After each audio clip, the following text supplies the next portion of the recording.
Check the mic, we're going live. Stories told, they rise and dive. Topics fresh with every spin. You won't guess what's coming in.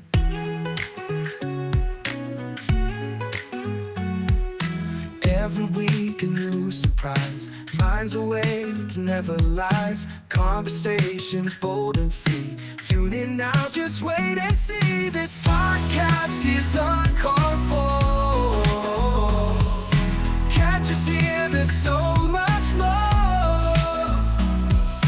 Laughs and tales you can't ignore. A journey that will leave you floored. In the night or in the day, just press play, we're on our way. Well, hello everybody. So welcome to the podcast, and we're going to do something we experimented with last season, but not as long. So last season we did the Fortnight challenge of 14 different stories throughout a particular course that might have been not exactly a good idea for single episodes, but wanted to get committed to podcast anyway, and I think we'll do that again this time, but we won't do 14. We'll do 7. 7 seems like a good number. And yeah, let's go and start with a topic that has come up time and again on the podcast, and we are reading from ESPN.com.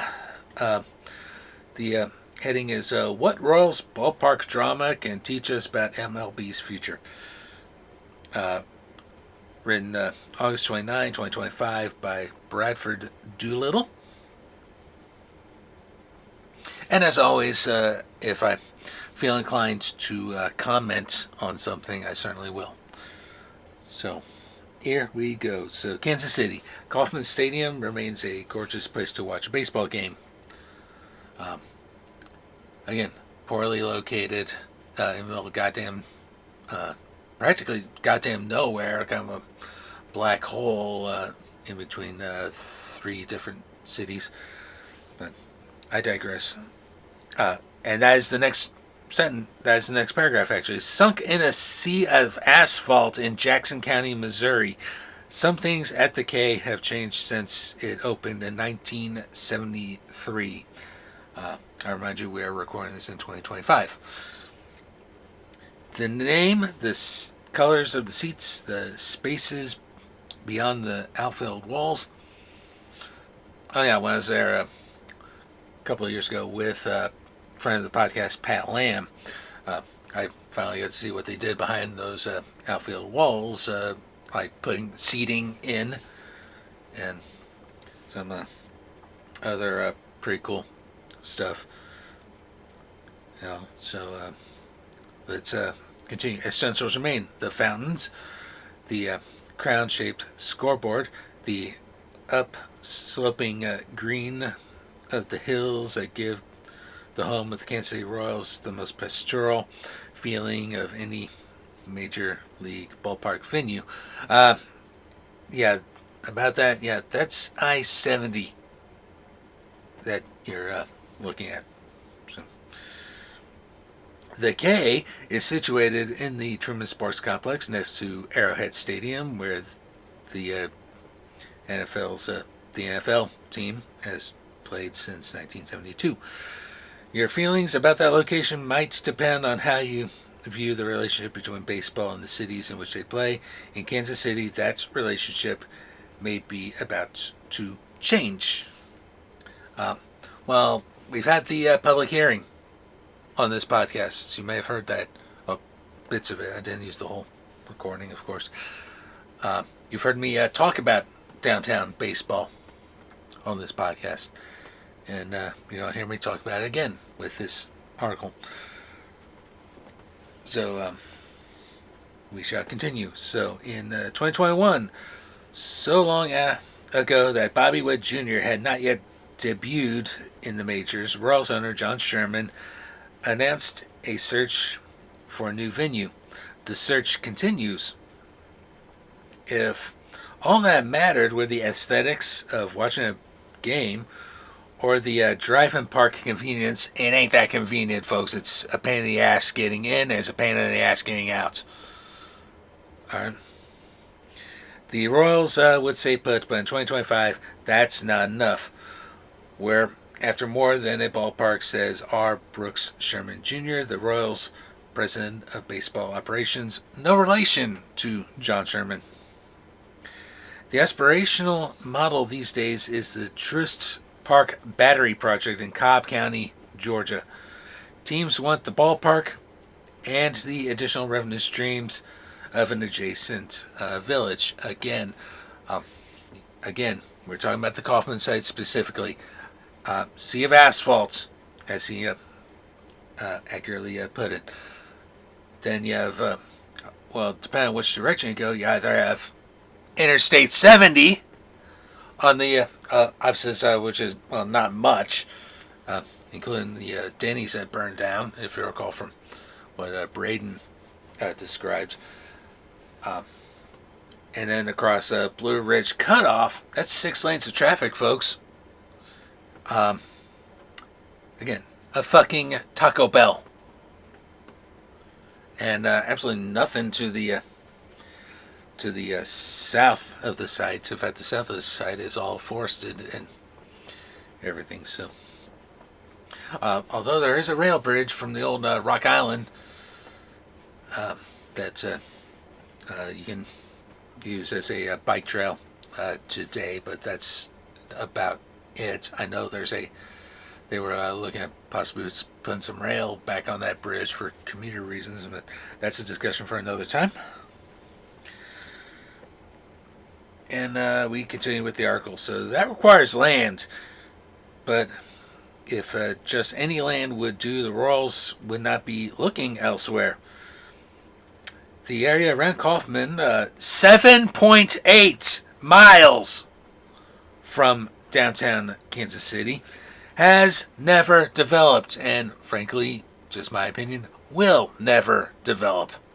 All right, they've had 50 plus years to do so, and they never did so. So, there you go. Location matters. While the Royals haven't declared where they want to go, they have been clear about what they want. The Battery is the best example in our minds, says Brooks Sherman. But you look around the league and you see all these examples. San Diego, what it did for the gas lamp quarter there. Washington, D.C., Colorado are great. We want to be additive to wherever we're going. We want the live, work, and play environment. All right. The live, work, and play dynamic.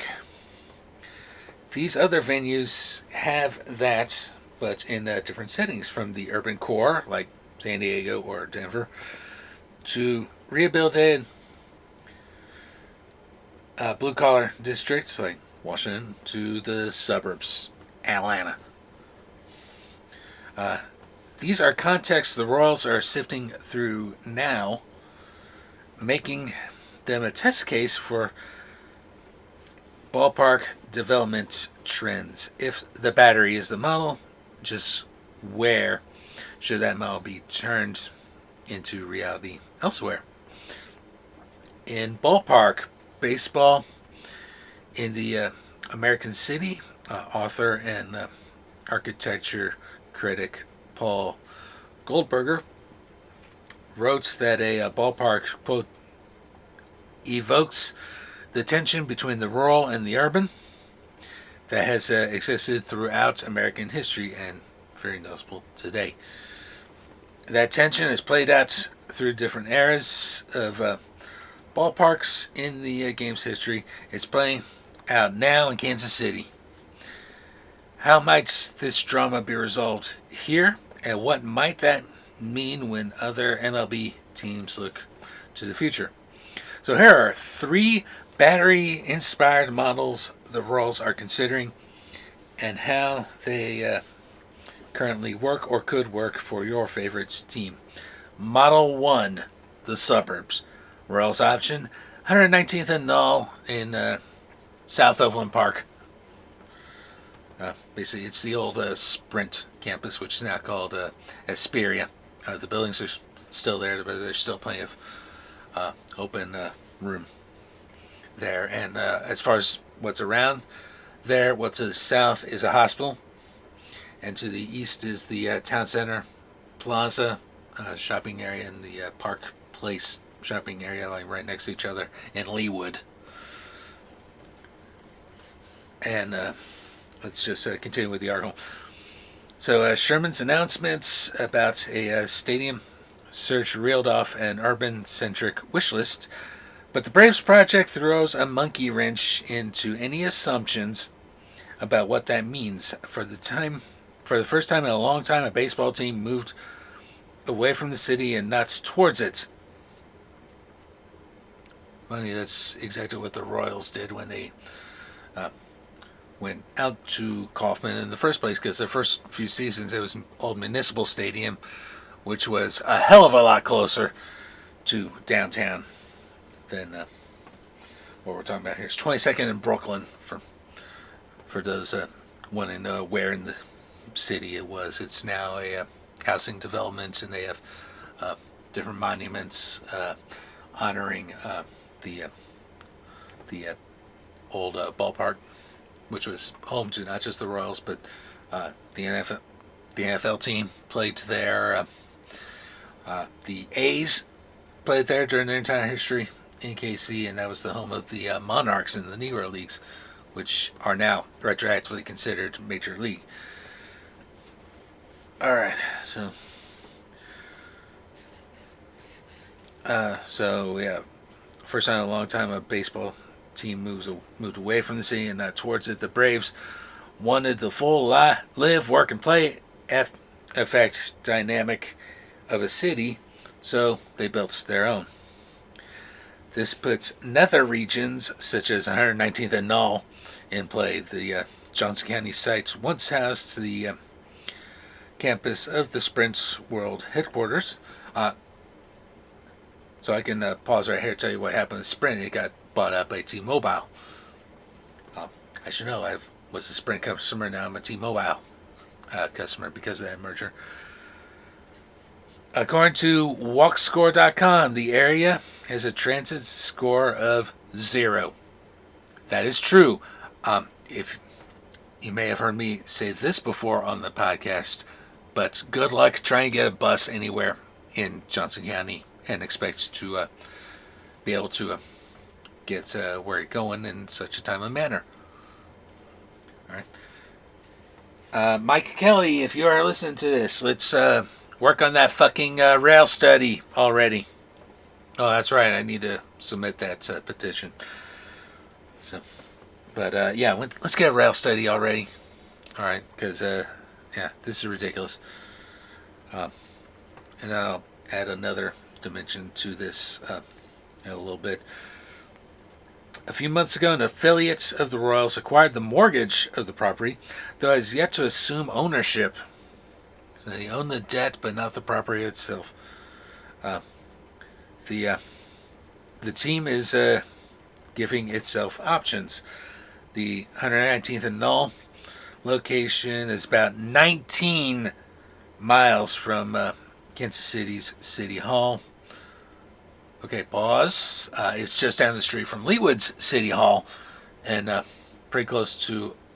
Oh, don't get me started on this. Overland Park moving their City Hall into the old NC2A building, which is pretty close to this site, which I'm going to call bullshit on, and it's a shame that that son of a bitch is going to be allowed another 4 years in the defaming our city and causing all sorts of headaches.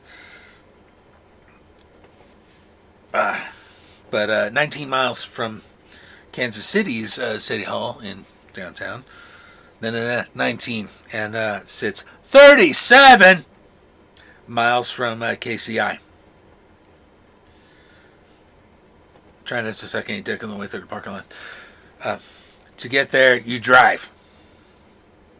if this arrangement becomes the new standard, that's a lot of driving, much like it is now. Kansas City, not just the suburbs, has been car dominant for decades. Far from a unique story among baseball's metropolitan areas. Every city wants transit and to varying degrees has acquired it, but in most cities cars remain king. Yeah, I've talked at length about the streetcar here and how it's being extended. It ain't being extended down to 119th and Null anytime soon. Again, Mike Kelly, let's get that fucking study started. And there's certainly not a line yet to KCI, which would most likely require some form of heavier rail than a streetcar. And yeah, that is quite the drive indeed. So, all right. So, Brooke Sherman, we don't have the greatest public transit. I just told you how much of a joke it is in the suburbs. So we have to make it easy. It's a driving environment. We have to make it easy for folks to get in and out. But we also think that the come easy, stay late aspects, for those idiots complaining about parking,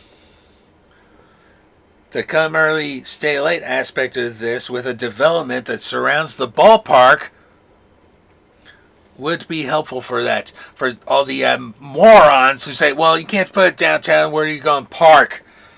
The idea is you come early to the game, you do stuff before the actual game, and then after the game, you just stick around, wait for people, wait for a better opportunity to get out. All right, maybe you didn't think about that before forming your dumbass conclusion, but I digress. So, according to our urban-centric location metric, see accompanying charts, Kauffman ranks 29th among current venues and last in walk score. You just heard me explain the environment there. Moving to this even more distant location would drop the Royals into dead last. They may stay there forever unless the Vagabond Athletics, I talked about them a little bit ago too, they're leaving KC, allowed the Royals to exist, decides to move into the middle of the Nevada deserts. And here is that urbanity of ballparks chart they're talking about. So number one is Toronto, Rogers Center. Number two, Yankee Stadium. Number three is Fenway Park in Boston. Number four, Target Field in Minnesota. Number five, Wrigley Field in Chicago, the Cubbies. And I'm going to insert 17 because it's an in-state example. Busch Stadium is 17th. Kauffman is second to last. Dead last is the Texas Rangers, who play in Arlington, which famously Arlington does not have public transit. I don't know why, but they don't. And the rest of the bottom five, by the 28 is Milwaukee. 27 is the Angels, so Los Angeles, and 26 also Los Angeles in this case, the Dodgers, and the A's ballpark to be named in Vegas is 25, and the Braves are 24. Proposed KC sites, this 119th sites that they're talking about, negative 4.5.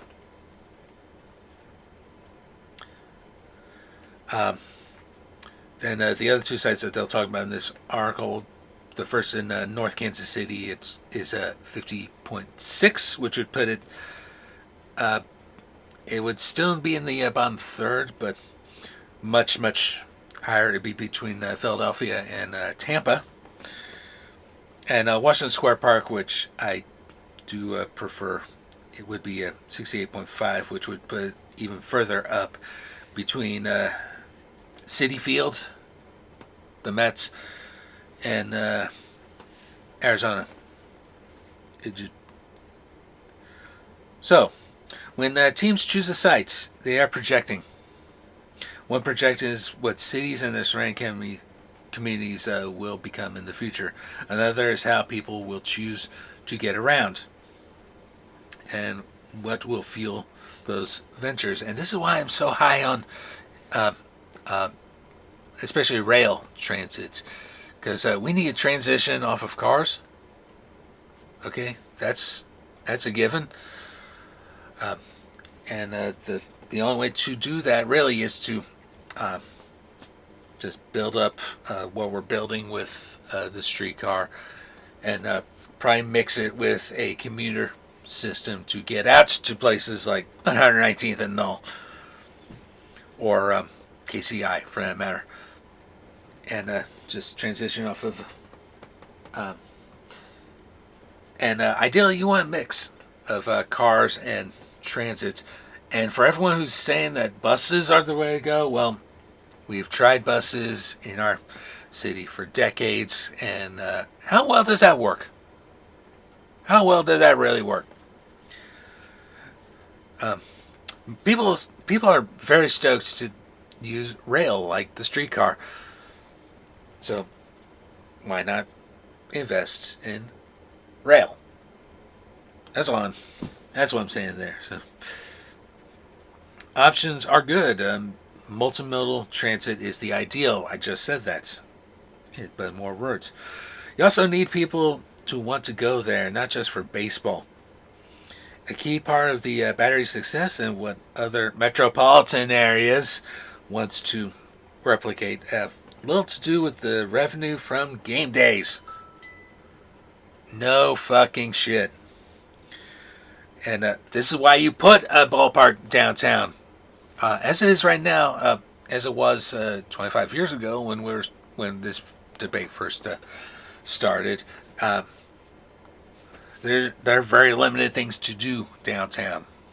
So you put in a ballpark, and this goes right into the quote. It's not the 81 days you're playing baseball, it's the 284 days you're not playing baseball, says architect Lamar Wakefield of Nelson Worldwide, whose design credits include the Battery, and who is working on the reimagining of the area near Citizens Bank Park in South Philadelphia. We know how to do that. We're placemakers. Everyone wants to reach as many of their fan base as they can. Any team thinking of making a move to the suburbs for its own Battery has to take a careful look at what is different about its metropolitan area from Atlanta, which in some cities has been measured as the most sprawled out large metro area in the country. How big is Atlanta? Because I could tell you KC is 5 counties. All right. KC proper itself is 3 counties. So that's pretty spread out. Alright. Atlanta also has a metro area population nearly 3 times that of the Kansas City region. The dynamics are not necessarily transferable. Ballparks take on the characteristics of the area around them and serve as icons of their cities. A lack of aesthetic association with the city of Atlanta is, along with the absence of transit, one of the chief nitpicks with the Braves project. You feel it when you visit from elsewhere. If you stay on site, you feel as if you were never in Atlanta. Likewise, if you visit Kauffman now, you feel like you never were in KC proper. So, This is why Goldberger coined a word to describe the Truist Battery Project: urbanoid. Nevertheless, if the Royals follow the Braves' example and flourish, baseball's owners might not worry about any of that. They will worry about finding the space to create a live, work, and play baseball Shangri-La of their own. Teams that this model currently works for: Braves, Rangers. That's it, just 2 out of 30. Or, let's take the Royals out of here, 2 out of 29.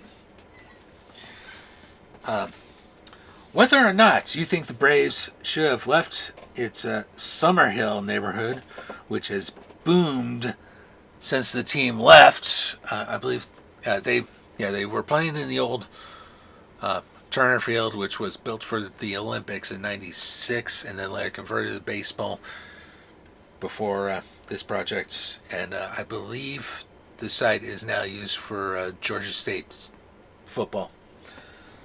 So, there's no questioning whether the Truist Battery Project has succeeded during the baseball season and outside of it. The Rangers' suburban locale makes more sense than in any other MLB metropolitan area. The towns of Dallas and Fort Worth are both growing, but they are about 33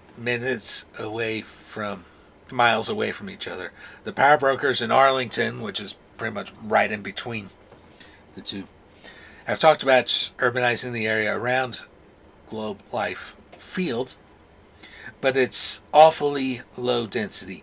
Still, this location makes the most sense for the most people in one of the country's most entropic, car-centric regions. And of course, Arlington, if you've been following any UFL stuff, all those stadiums are pretty close together, with the Rangers' new ballpark, the Rangers' old ballpark, aka the prison of Arlington, now home to the Renegades and the UFL. The UFL headquarters itself is right there, and Jerry World is there too. So like all the sports culture in Dallas is actually in Arlington.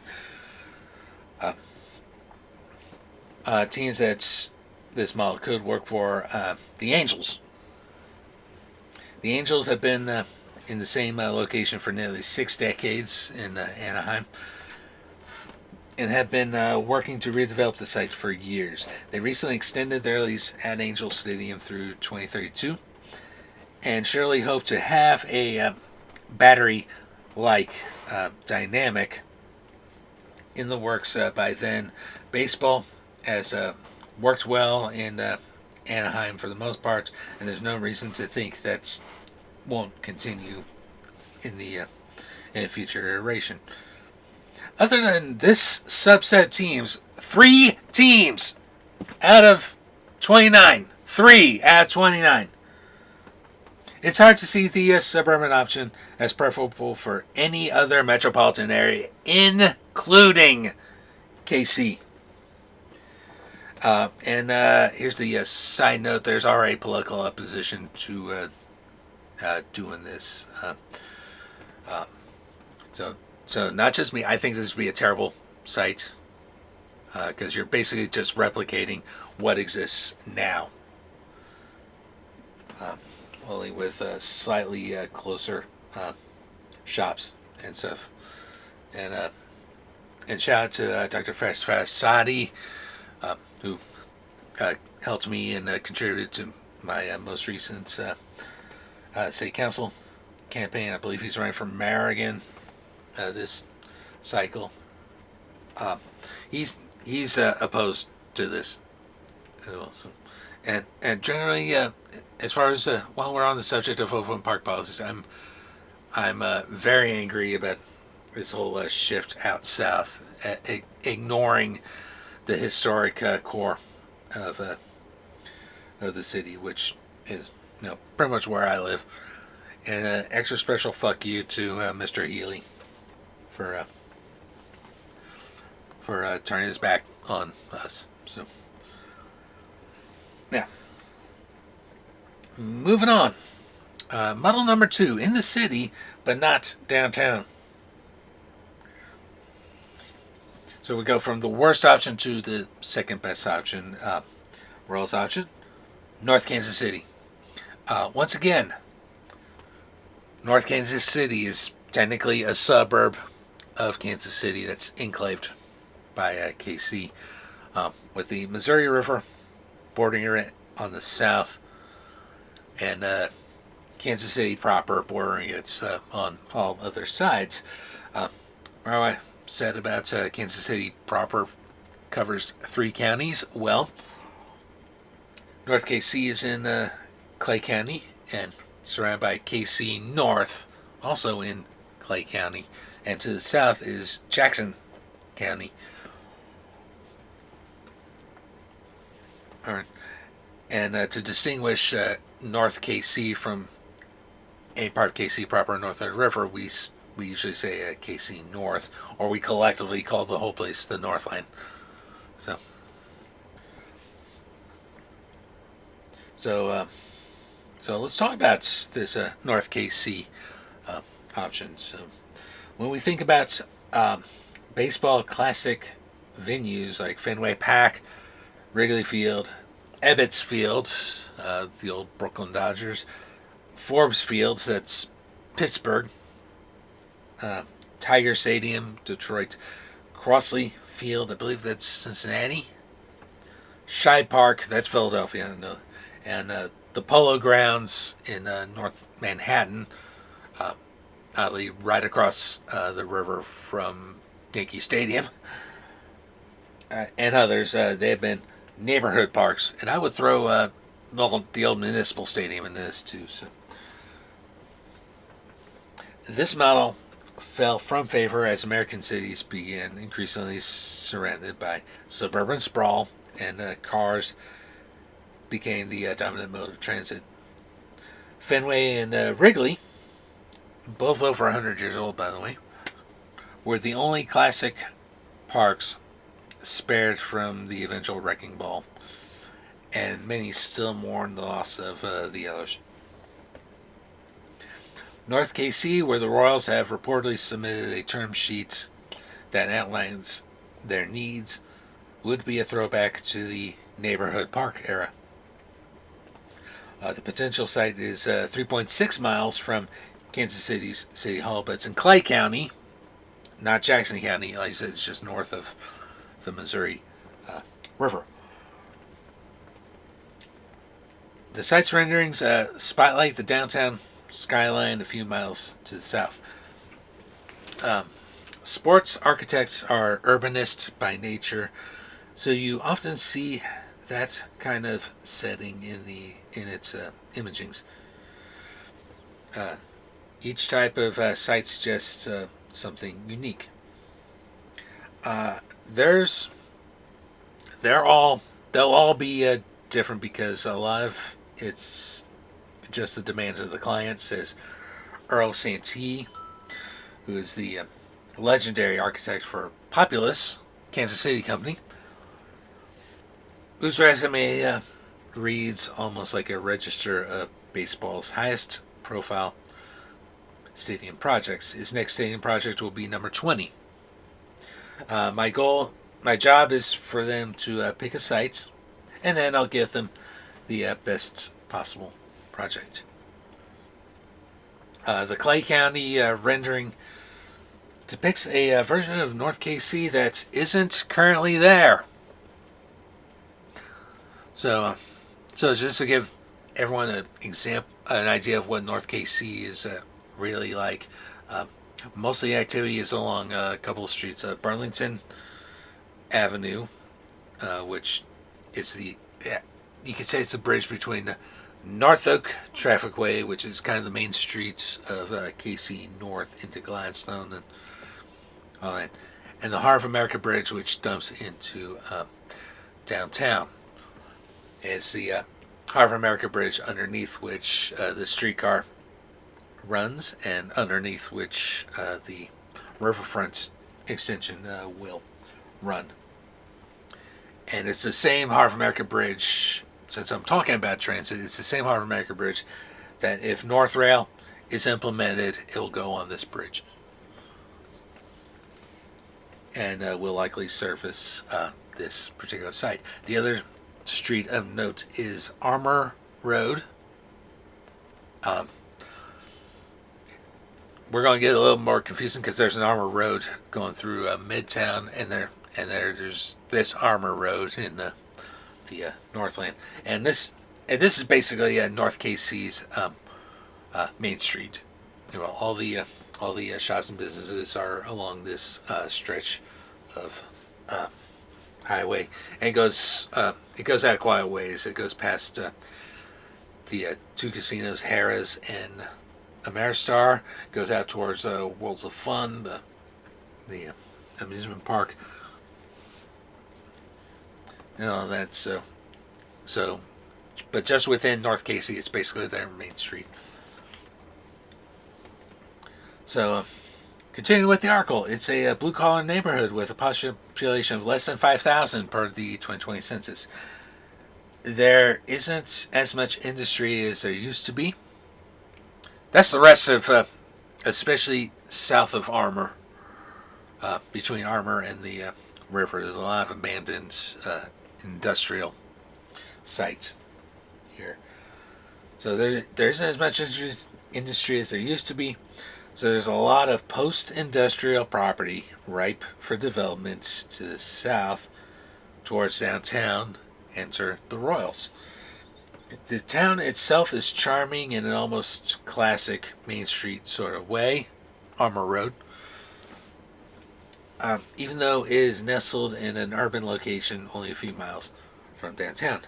The streets are dominated by independent businesses, one of which is the Kansas City institution that is Chapel's Restaurant and Sports Museum, where you can see, among other relics, one of the Oakland A's championship trophies, a gift to restaurant's founder Jim Chappell from the eccentric A's owner Charlie Finley.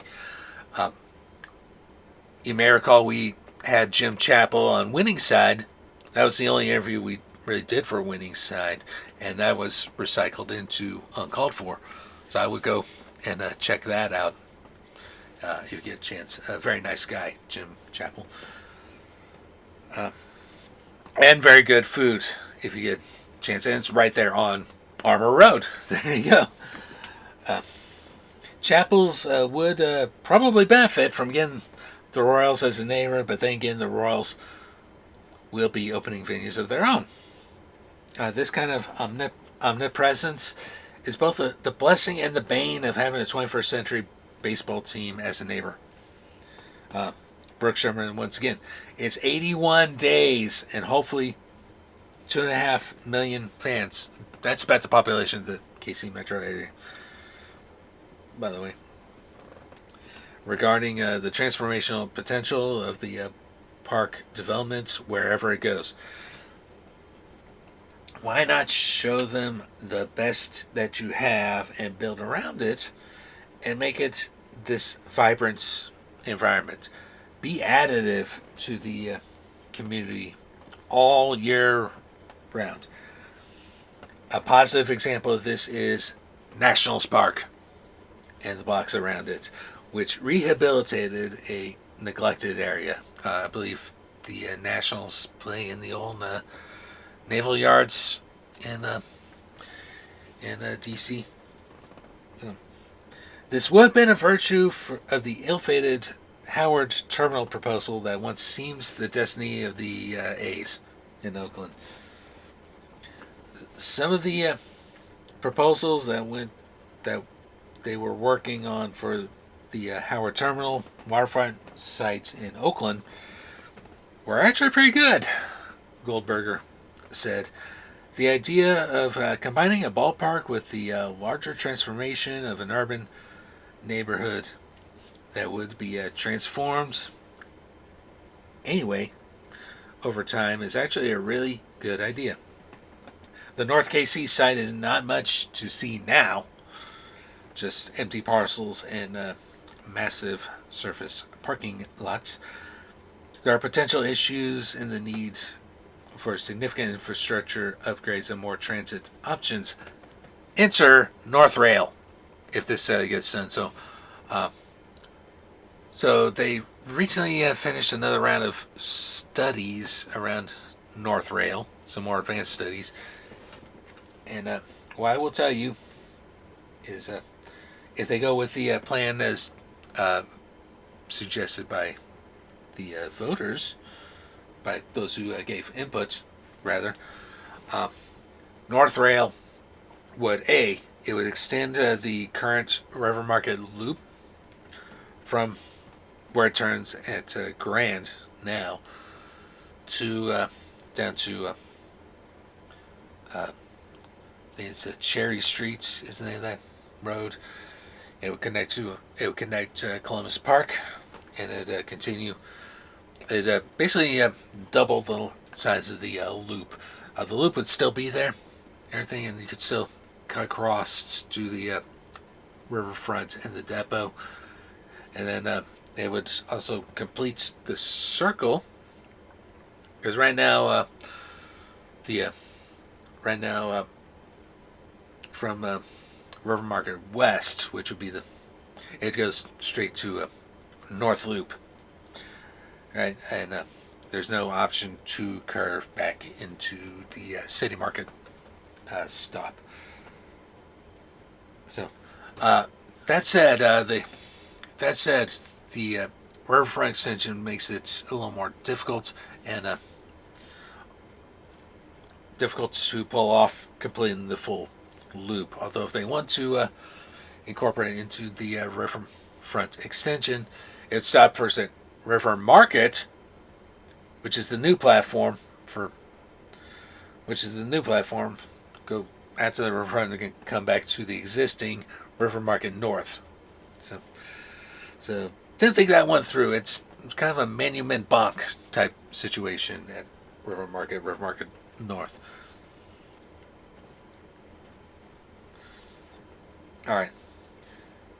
So moving on, potential issues for need of significant infrastructure, and one of the stops potentially north of the river, I forgot to mention, it would go across the Heart of America Bridge, and the current plan is for it to once it crosses the bridge, they'd have a siding so that the streetcars could pass each other and not take up all good old portion of the bridge.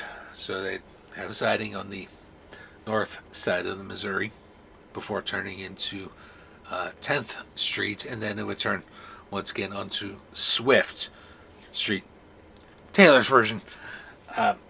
And there would be a provision for a stop for this new ballpark if it were to happen. So more transit options. The basic reality is that the Royals raffle will transform the character of this area. Baseball can certainly work in post-industrial neighborhoods like this, but the citizens here have to be on board. And from my understanding, the North KC governor is quite bullish and progressive on these certain issues. The Royals might decide they want North Kansas City, but the people there must want them back. So while I see North KC not having a problem with this, that might not be true of the rest of Clay County. Because we're talking a good portion of KC North. We're talking Gladstone. We're talking those Oaks neighborhoods. There, Liberty is up there, and a few other smaller towns. And I will also tell you, outside of North KC, Clay County is very suburban.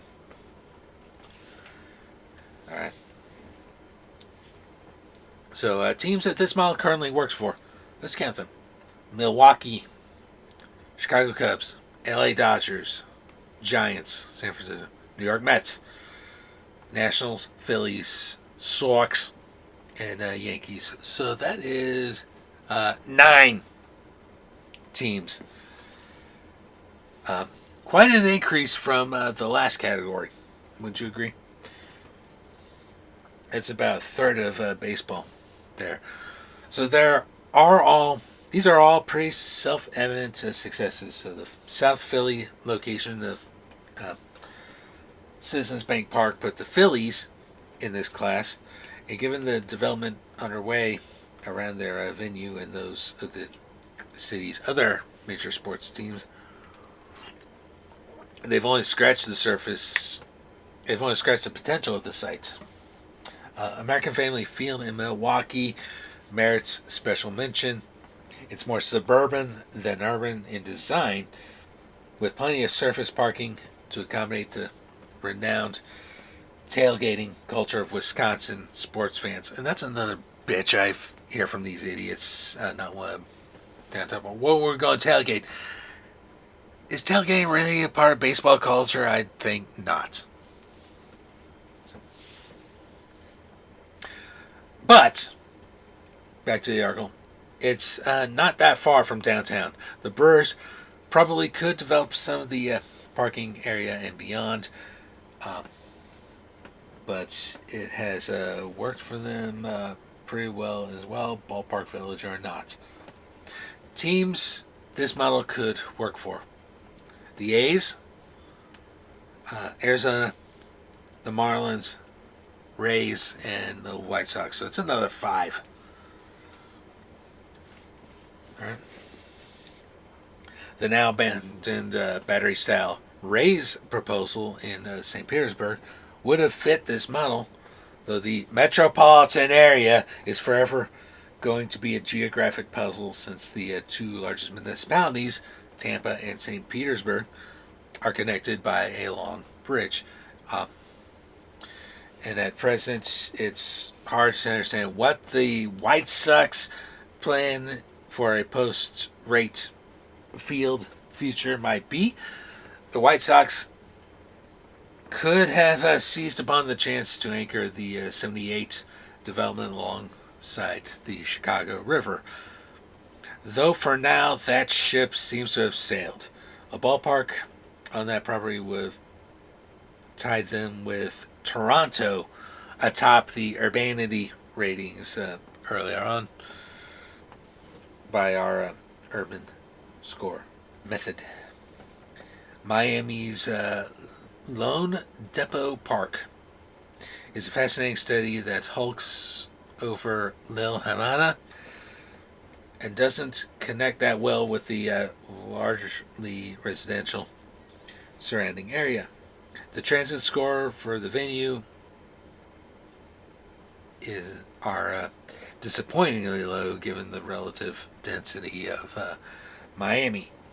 And again, I see this as a viable second option, putting it in North KC. It is close to downtown, though not quite downtown. It's just you just have the mighty Missouri River in between the two,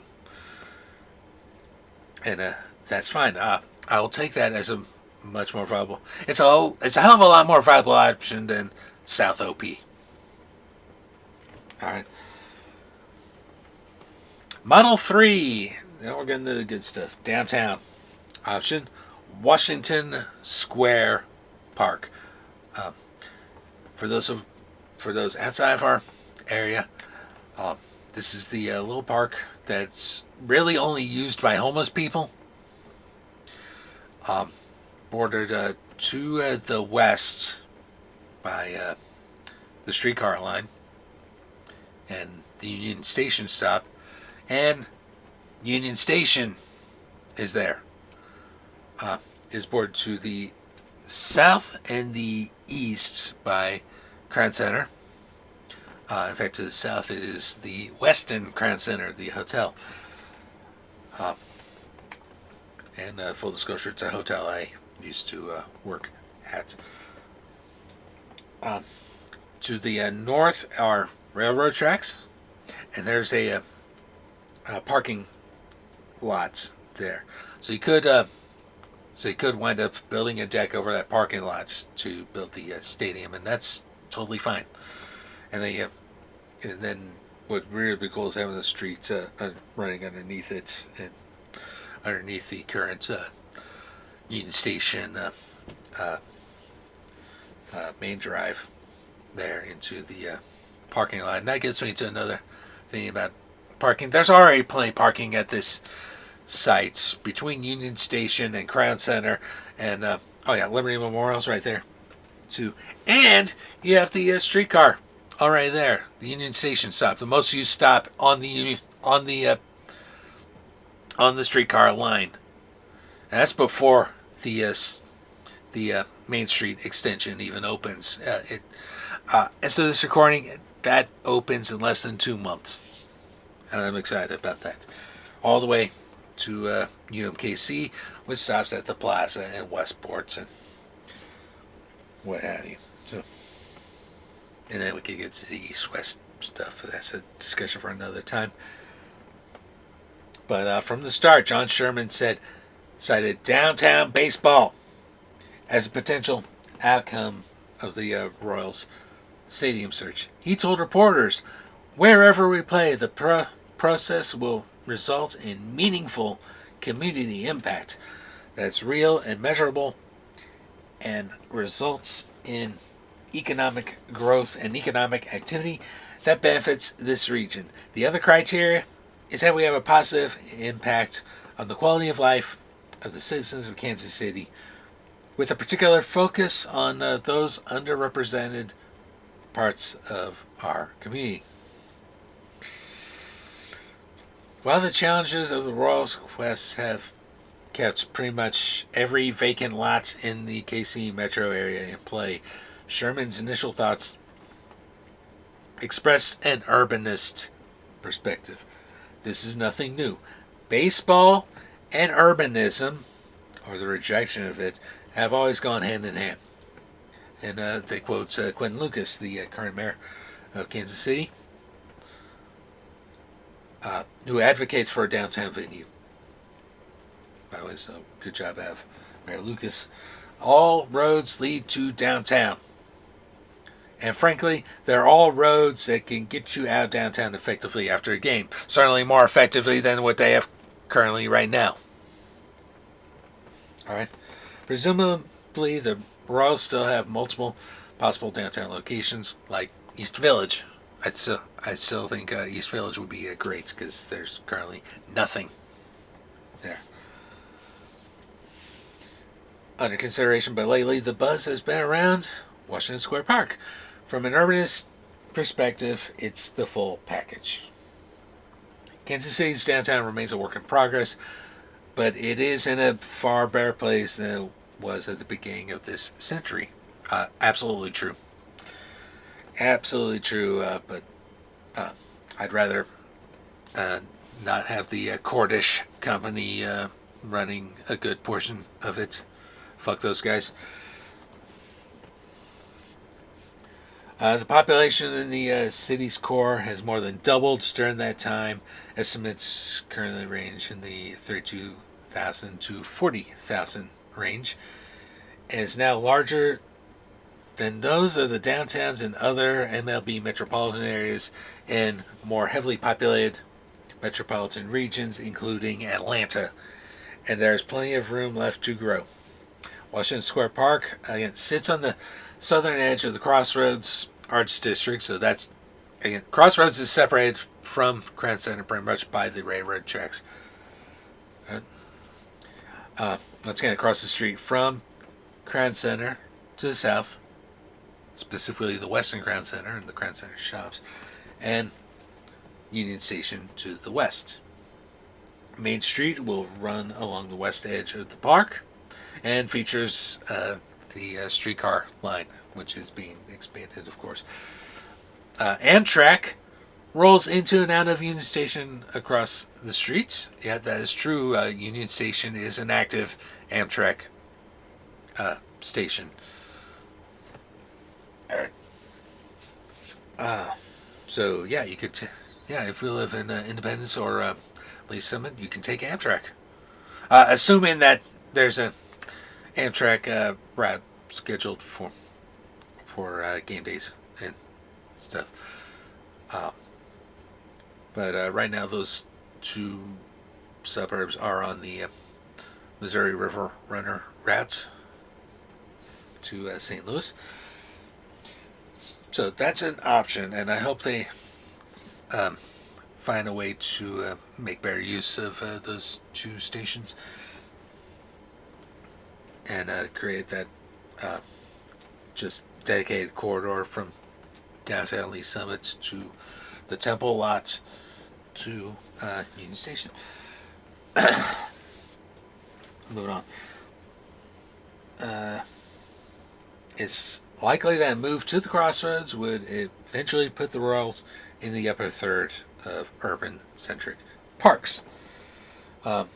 This is an alluring vision and a possible blueprint for other metropolitan areas because it imagines stitching a ballpark and the traits of a Battery-esque development into the spine of the city.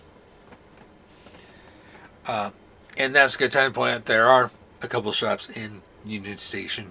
But of course, the main attraction is the museums, plus the fact that it's Amtrak, and they have theaters as well.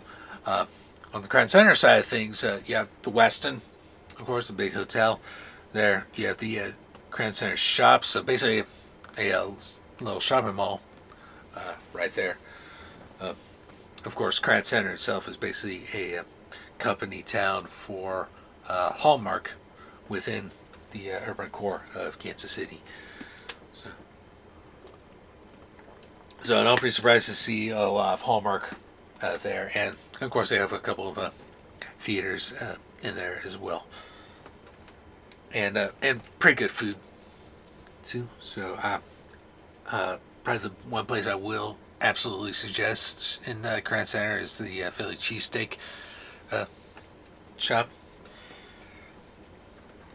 So, continuing with the article. So we want the place to be active 365 days a year because we want the retail and the food and beverage to be successful year-round, not just when we're in town, says Brooks Sherman.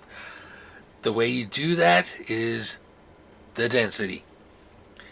Crossroads advocates have gone to great lengths to make the case that there is ample parking there to site. I just said that, and that's important. Still, the nature of the mixed-use ballpark development should inherently ease parking concerns. With things to do around the ballpark, again, does not exist currently. People come and go at different times. And anyone for whom transit is a better option than driving will use transit. A lot of people will use the streetcar. A lot of people do use the streetcar. A lot of people will use it when the extension opens. And when future extensions open as well. Like East-West or North Rail or spoiler alerts for those listening in the future. 18th and Vine. They're looking at it now. And the MARC, the Mid-American Regional Council, is also they're doing the Green Corridor, which calls for not a whole lot of streetcar, but a streetcar line connecting East Village to downtown KCK.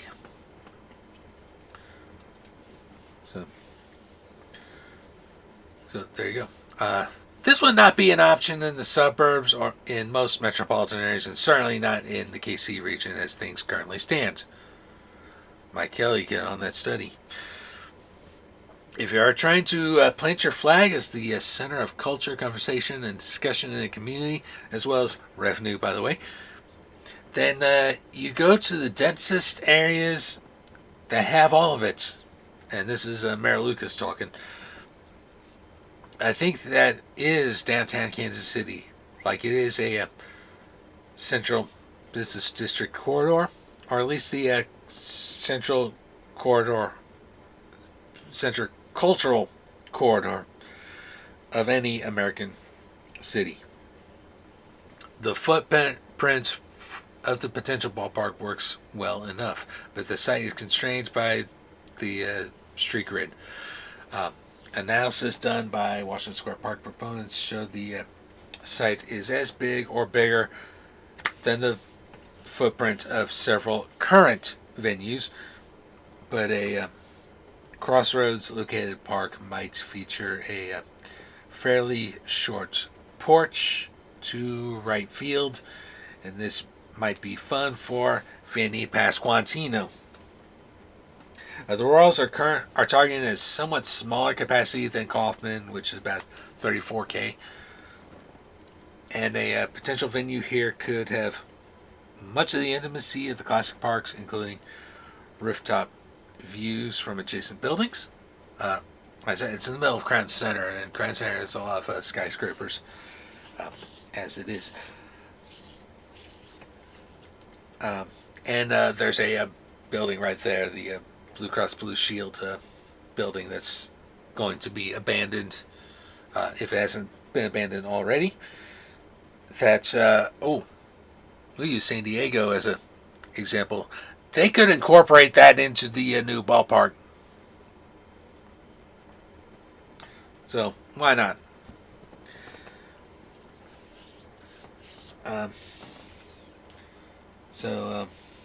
The site represents a design challenge, but Kansas City, as the world's sports architecture mecca, I mentioned Populous earlier, has a home field advantage in this regard, and the outcome could be dazzling.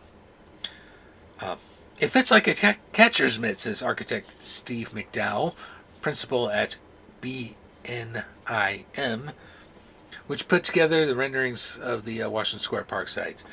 You can just kind of drop it in there so gently, with great, fantastic views downtown to the north and all around, really. Teams like the Royals want their park to accelerate the progress of an improving downtown, not become a bubble within it, which is what has arguably happened in places such as St. Louis. You had to use the in-state example there. Might have a point there, but I digress. Well, it might be a uniquely designed footprint. That also might give it a sense of character, like it's been here forever, says Brett Poston, co-founder of the Highlight Partners, a crossroads-based strategic branding consultancy. Poston co-created the Washington Square Park website and has worked to catalyze community support around the effort. Fenway is weird, and it's great. There's just cool stuff that happens in weird baseball. So we have the opportunity to create something with a little bit of character. This approach, if the Royals seek it, could become the next aspirational model in ballpark projects. It's the Battery, but within the city, not an imitation of one. Much of this takes some imagination, which frankly a lot of people lack, if you ask me. But whoever got anywhere without a little of that. Quan Mayor Lucas again. There are few goals to any stadium project. I think that they are all met downtown. I'm not sure they're met in all other locations. One is to be able to get site control of an area that allows live, work, and play opportunities. You absolutely have that. Teams that this model currently works for. Let's count. Astros. The Astros are a good example of what the Royals are doing, because they played at the Astrodome, which still stands, by the way. They just haven't figured out what to do with it just yet. And that's on the outskirts of Houston. But they are our current ballpark. I forget the name of it, but A is downtown, and B includes elements of the old Union Station there in Houston. So there's your template, Royals, is what the Astros did. So, Astros, Blue Jays, Cardinals. Surrounding Busch Stadium is in the heart of downtown St. Louis. You have the Metrolink station right across the street, and you can take it north to the Dome into Illinois. You could go south to Union Station. The Blues Stadium, the Intermodal, is that way too, and then splits off one line going to the airport and the other going to the southern suburbs, including the Galleria. Right. Arizona, Seattle, Baltimore, San Diego. Again, San Diego incorporated an old building into their ballpark. There's no reason the Royals can't do that here. Excuse me. Pirates. The Pirates, their stadium is pretty much on the old sites of the old Three Rivers Stadium across, I think it's the Allegheny from downtown Pittsburgh proper. And it sits there and has a great view of downtown. Cincinnati, Colorado, Detroit, and Minnesota. I've seen Target Field being built on the edge of downtown Minneapolis. I think it's a perfect place for it. Not too far from Target Center, the home of the Timberwolves, the basketball team, which is easily accessible via Skywalk. And that's something else that I failed to mention here, is that Crown Center and Union Station are connected by skywalks. They call it the link from Union Station across Main down Washington Square Park into the Westin. And then from the Westin you go across it goes across Grand and all that into another building. I forget what that building is called. And then yet another connection all the way to the infamous, it's a Sheraton now, but it's the old Hyatt. Yes, that Hyatt that had the Skywalk collapse back in the 80s. So, back to the article. So, it's hard to argue that any of these downtown venues, all less than 2 miles from their respective city halls, have been disappointments. Not all have the full battery-like dynamic going on just yet, but all of them could iterate in that direction over time. That's been the stated goal of Orioles owner David Rubenstein, who to generate developments around Orioles Park at Camden Yards, the venue that kicked off the back to downtown phase of ballpark construction. Teams this model could work for: Milwaukee, the Rays, and the White Sox. The White Sox should still try to get involved in the 78s, where MLS Chicago Fire are planning to build. In this case, soccer is leading the way, not baseball. For now, in KC, the ball is in the Royals' court. People are excited and they want to help, says Brooks Sherman. And we said, we're going there and we're going to need your help when we get to the right spot. We're working hard and we'll get there in the right way. Oh boy, this is a long one, so I'm glad we were limited this to 7, because when we did the 14, oh boy, it was that long episode. So I'm expecting this to be another long-ish episode, but not nearly as long. So that's part 1. See you around for part 2.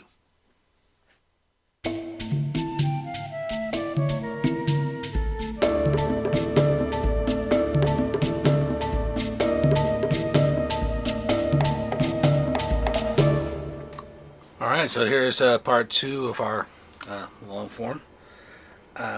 Let's switch gears to a certain project that I was filming in our area lately. This is Frommers.com, Frommers.com. The title is Ted Lasso Filming Locations in Kansas City. See where Season 4 shot scenes. Season 4 of the Apple TV Plus series was partly filmed in KC, and its shooting locations represent the place well. Dated August 29, 2025 by Dan Renzi. Here we go. Kansas City isn't exactly known as a hotbed for television production. I'm a little offended by that, but okay, haven't done TV work in Kansas City, you know. Outside of the occasional low-budget reality TV series or Hallmark Channel holiday movie, it's rare to see camera crews on the streets of this mid-sized metro in flyover country. Apparently you've never heard the IFC, because we have a very sizable independent film community here. In fact, Mr. Renzi, listen to, just take your pick of any episode of this podcast, because I talk with I am a filmmaker. I talk with filmmakers and actors locally in the KC area about independent film and all that. So yeah, probably want to do some research before you write this stuff. Just saying. So when Emmy award-winning international smash Ted Lasso on Apple TV filmed scenes for its 4th season in KC in July and August 2025, it marked a major moment for the city. This stateside turn is a big shift for the show too, because during the show's first 3 seasons, Ted Lasso followed the ins and outs of a lovable American. Shout out to Sumimasen West, my fellow Sumimasen West Viking, Jason Sudeikis, who moved to the outskirts of London to coach a men's professional soccer team, football, but not the American kind. Ted left his family behind in Kansas City for the job. The backstory is directly inspired by Sudeikis' real roots in KC. He grew up in the suburb of Overland Park, Kansas. And he so points out the population of KC straddles the border with Missouri. And after 3 seasons of Ted suffering from home-wrecking homesickness, he finally returns back home along with his boss, Rebecca Wilton, played by Hannah Waddingham, during season 4. It happens that the list of shooting locations for Ted Lasso reads like a worthy tourist itinerary for KC. Sudeikis, who also serves as executive producer for the show, undoubtedly wanted to show off KC as more than just a place where Taylor Swift's fiance plays football. Go Chiefs.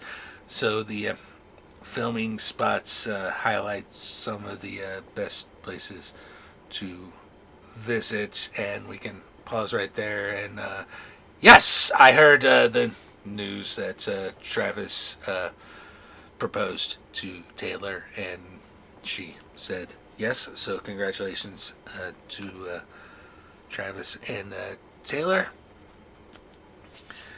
And yeah, probably the less said the better there. So because I got an entire program I could do on the subject of weddings. So to see the KC filming locations for Ted Lasso for yourself, take this touring plan through the city, no spoilers, by choosing these sites for his show. Sudeikis himself had a hand in creating it for you. And I can add my notes here, being a Kansas Cityan. So,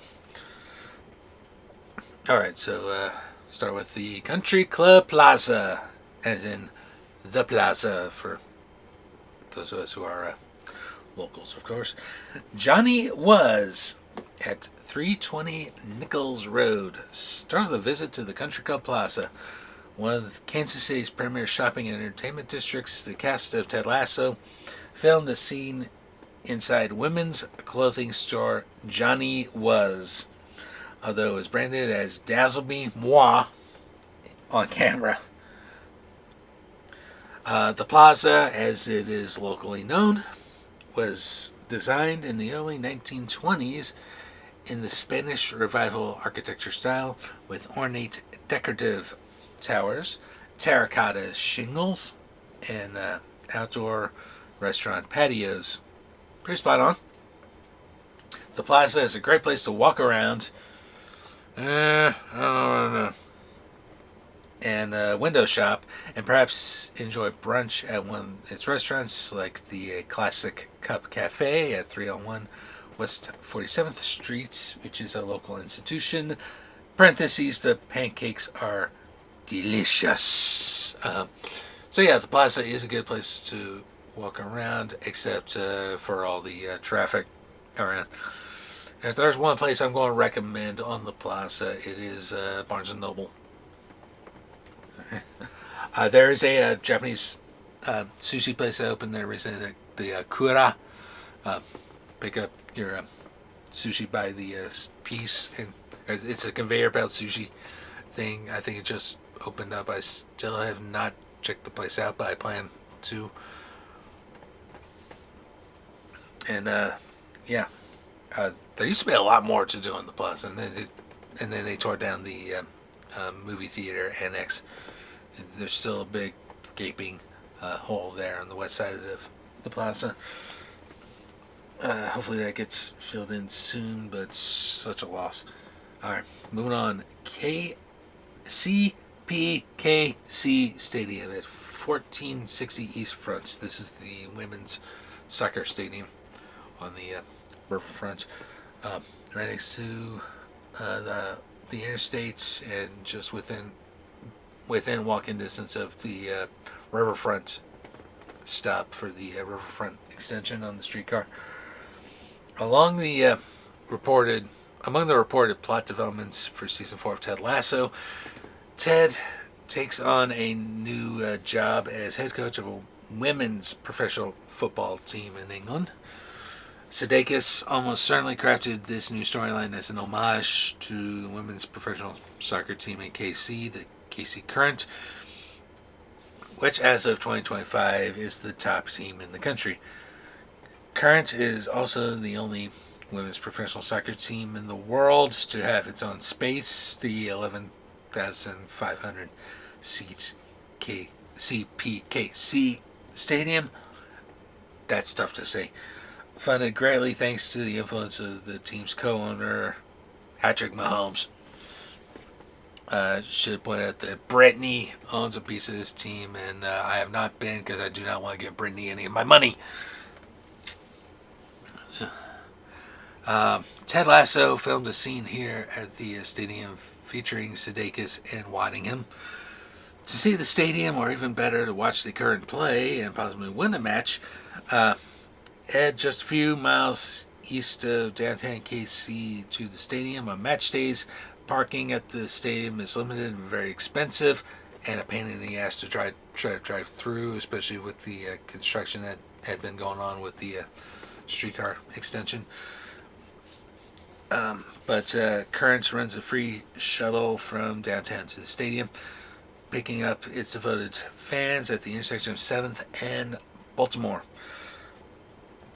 So, yeah, that's that riverfront extension can't open soon enough for these guys. I think because it is literally within walking distance of the end of the line there. Next is 9th and Van Brunt's Athletic Fields Park. Side note here before I read this part, when Santa Fe was in the UPSL the first time around, Quinto Elemento was one of the other local teams in the league with us, and this was supposed to be where they were playing at 9th and Van Brunt. And actually, the home game that I went to that we played, they were playing at North District Stadium. So I never actually saw them play here. So, rest in peace, Quinto Almeno, later Queso Blanco, and now Sunflower State FC. So, look at 901 Van Brunt Boulevard. So, soccer superfans can also visit the practice fields where Ted Lasso filmed, a few miles east of CPKC Stadium at the 9th and Van Brunt Athletic Fields Park. Rumors swirled around social media about which locations were being scouted as filming locations, but KC Parks and Rec confirmed that the field here was used. There isn't much to see in the surrounding neighborhoods, I agree, but the park can forever reclaim its glory in being in Ted Lasso. Next we have the 18th Vine District. So one of the things to do at 18th and Vine, which they're doing a streetcar study right now for an 18th and Vine line. So it'll be a spur from the main line to 18th and Vine. Is the Negro Leagues Museum at 1616 East 18th Street, a few miles south of CPKC Stadium. In the historic 18th and Vine District, the Ted Lasso team filmed the scene at the Negro Leagues Museum. During the Prohibition years in the early 20th century, jazz clubs and speakeasies lined the streets around 18th and Vine. I'll pause here and also add that in the 18th and Vine District is the Mutual Musicians Foundation, which holds the only 6 a.m. liquor license in the entire state of Missouri. They can serve alcohol until 6 in the morning. So I think that's a remnant of those days of jazz clubs and speakeasies. So, yeah, it's a really cool place. I've been a couple of times. So at that time, KC had also formed a black baseball team, the KC Monarchs, and it was in this neighborhood. The old municipal stadium, not too far from 18th and Vine, actually. So it was in this neighborhood that the Negro Leagues professional baseball were organized, and recently the Negro Leagues were recognized as an official major league. So that's pretty cool. The Negro Leagues Museum preserves the legacy of these leagues through a fantastic set of exhibits that detail the history of the teams, its star players, and the systemic racism that these leagues endured. The neighborhood is now just a memory of its former glory, and the jazz clubs of the 18th and Vine District are long gone, but the museum is definitely worth the visits. Okay, so once again, Mutual Musicians Foundation, and there are some good. There were a couple good restaurants in the area. I don't know if it's still there, but Danny's Cajun Restaurants is there. You can, yeah. If it's still there, yeah, I could give them a visit. But I do remember, probably the last time I was there, I was doing a film shoot with the late Dave Barry, and that I think that's the first shoots. Yeah, that was the first project I ever worked on with a friend of the podcast, Trevor Martin. That's where I met Trevor. I met Trevor on that shoot too. Yeah. Next up, Gates on Main. So, once again, Rosedale Barbecue, number one for me. But if you're going with the big names of KC Barbecue, for me, it's Gates. All right, Jack Stack is okay. I do prefer them for catering and stuff. Joe's, I said it before, I'll say it again. I don't care how many people I piss off by saying this. I am not standing in line just to fucking order. Never mind eating, just ordering. And that's what you have to do if you ever eat at Joe's. All right, I don't think it's worth it. And Arthur Bryant's, frankly, is disgusting. So there we go. But this is the main gates at 3205 Main Street. So there won't be a stop there for the streetcar yet. The closest stop is the Union Hill stop at 31st Street. But it's right at the corner of Linwood and Main. And if you've been paying attention to the podcast at all, you know Linwood will eventually be home to the east-west line. And there will be a stop at Linwood and Main for the east-west line within reasonable walking distance of gates here. So no trip to KC is complete without devouring some barbecue, and the Ted Lasso cast filmed at one of the most iconic spots, Gates Barbecue. Again, specifically that one at Linwood and Maine. There are a couple of other locations as well. But Gates has been serving us smoked meats in Kansas City since 1946, and its casual counter service restaurants are lively, noisy, and usually crowded. Just gotta know when to go, really. And of course, another recurring theme is be prepared to be yelled at when you walked in and say, "Hi, may I help you? Want me if I'm on to go, please?" So when Ted Lasso filmed there, they even cast a longtime Gates employee to shout the requisite greetings at the door. "Hi, may I help you?" As is done with every customer, which presumably shocked the uptight English sensibilities of Ted's boss, Rebecca. It should be noted that Sudeikis has referenced KC Barbecue before on the show. Eagle-eyed fans have noticed that the background photo on Ted's computer is a photo of Arthur Bryant's. Again, disgusting. Which is their location is 18th and Brooklyn. So at the crossroads of just down the street from the old Municipal Stadium and 18th and Vine. Gates fans and Arthur Bryant's fans usually do not get along, as each camp has strong opinions about the cuts of meat and the tang of their sauces used by their preferred establishment. Arthur Bryant's is just a few blocks from the Negro Leagues Museum at 1727 Brooklyn, so perhaps there's time to try both and pick your favorites. Once again, go to Gates if those are going to be the two thrown at you, because Bryant's is disgusting. Better yet, try all the best joints. Gates and Bryant's are just two of them. In our photo feature on the best barbecue restaurants in KC. I will take a look at that in just a little bit, but I'm going to tell you right now, if Rosedale's not on that list, I will fucking crucify you. Alright. Off camera, the cast also popped up around town while spending time with their families. Sudeikis co-star Waddingham reportedly took her daughter out to a nice dinner at Lydia's, 101 West 22nd Street, one of KC's most famous restaurants. Lydia's is owned by Lydia.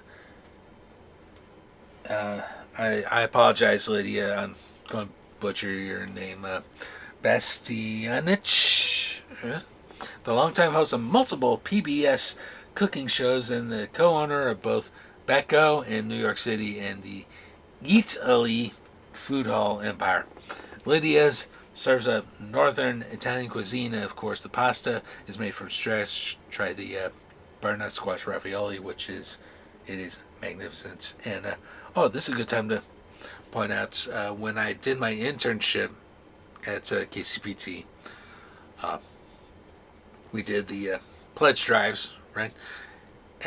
Which is exactly what you see if you have ever seen that PBS. They'll come on screen and say, "Hey, give us money," and we got volunteers in the back taking your calls. Those phones are a permanent fixture in the studio, one, and two, yeah, they do that stuff live. We'll do it live. when the program is going on, so it's kind of a reverse commercial break, if you will. When the program is going on, the studio is dark, and they can do whatever they want until the next time we gotta go, right? Well, those tend to take place at, like I said, live and in the evening. So gotta make sure everyone's fed. And Lydia's provided food for us during at least one of those nights, and it's pretty good. It's pretty good. So just on the other side of the tracks from Union Station. So that's pretty cool. And continuing on, Waddingham also joins Sudeikis and their band of children at Worlds of Fun at 4545 Worlds of Fun Avenue in the Northland,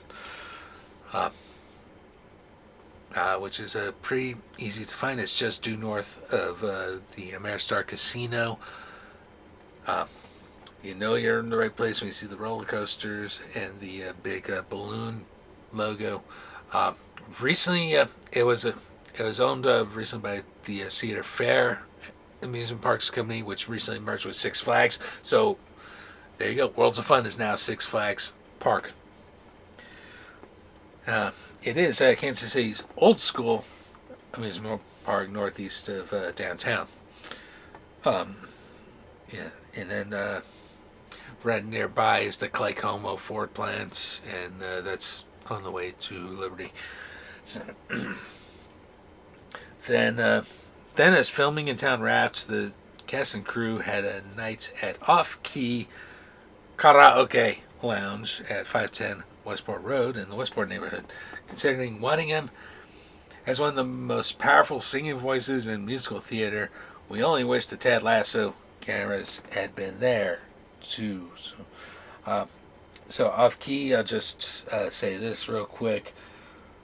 Used to be known as America's Pub, and is one of the many venues I saw anything but Joey perform, and I have not been there since it's been turned to Off-Key. But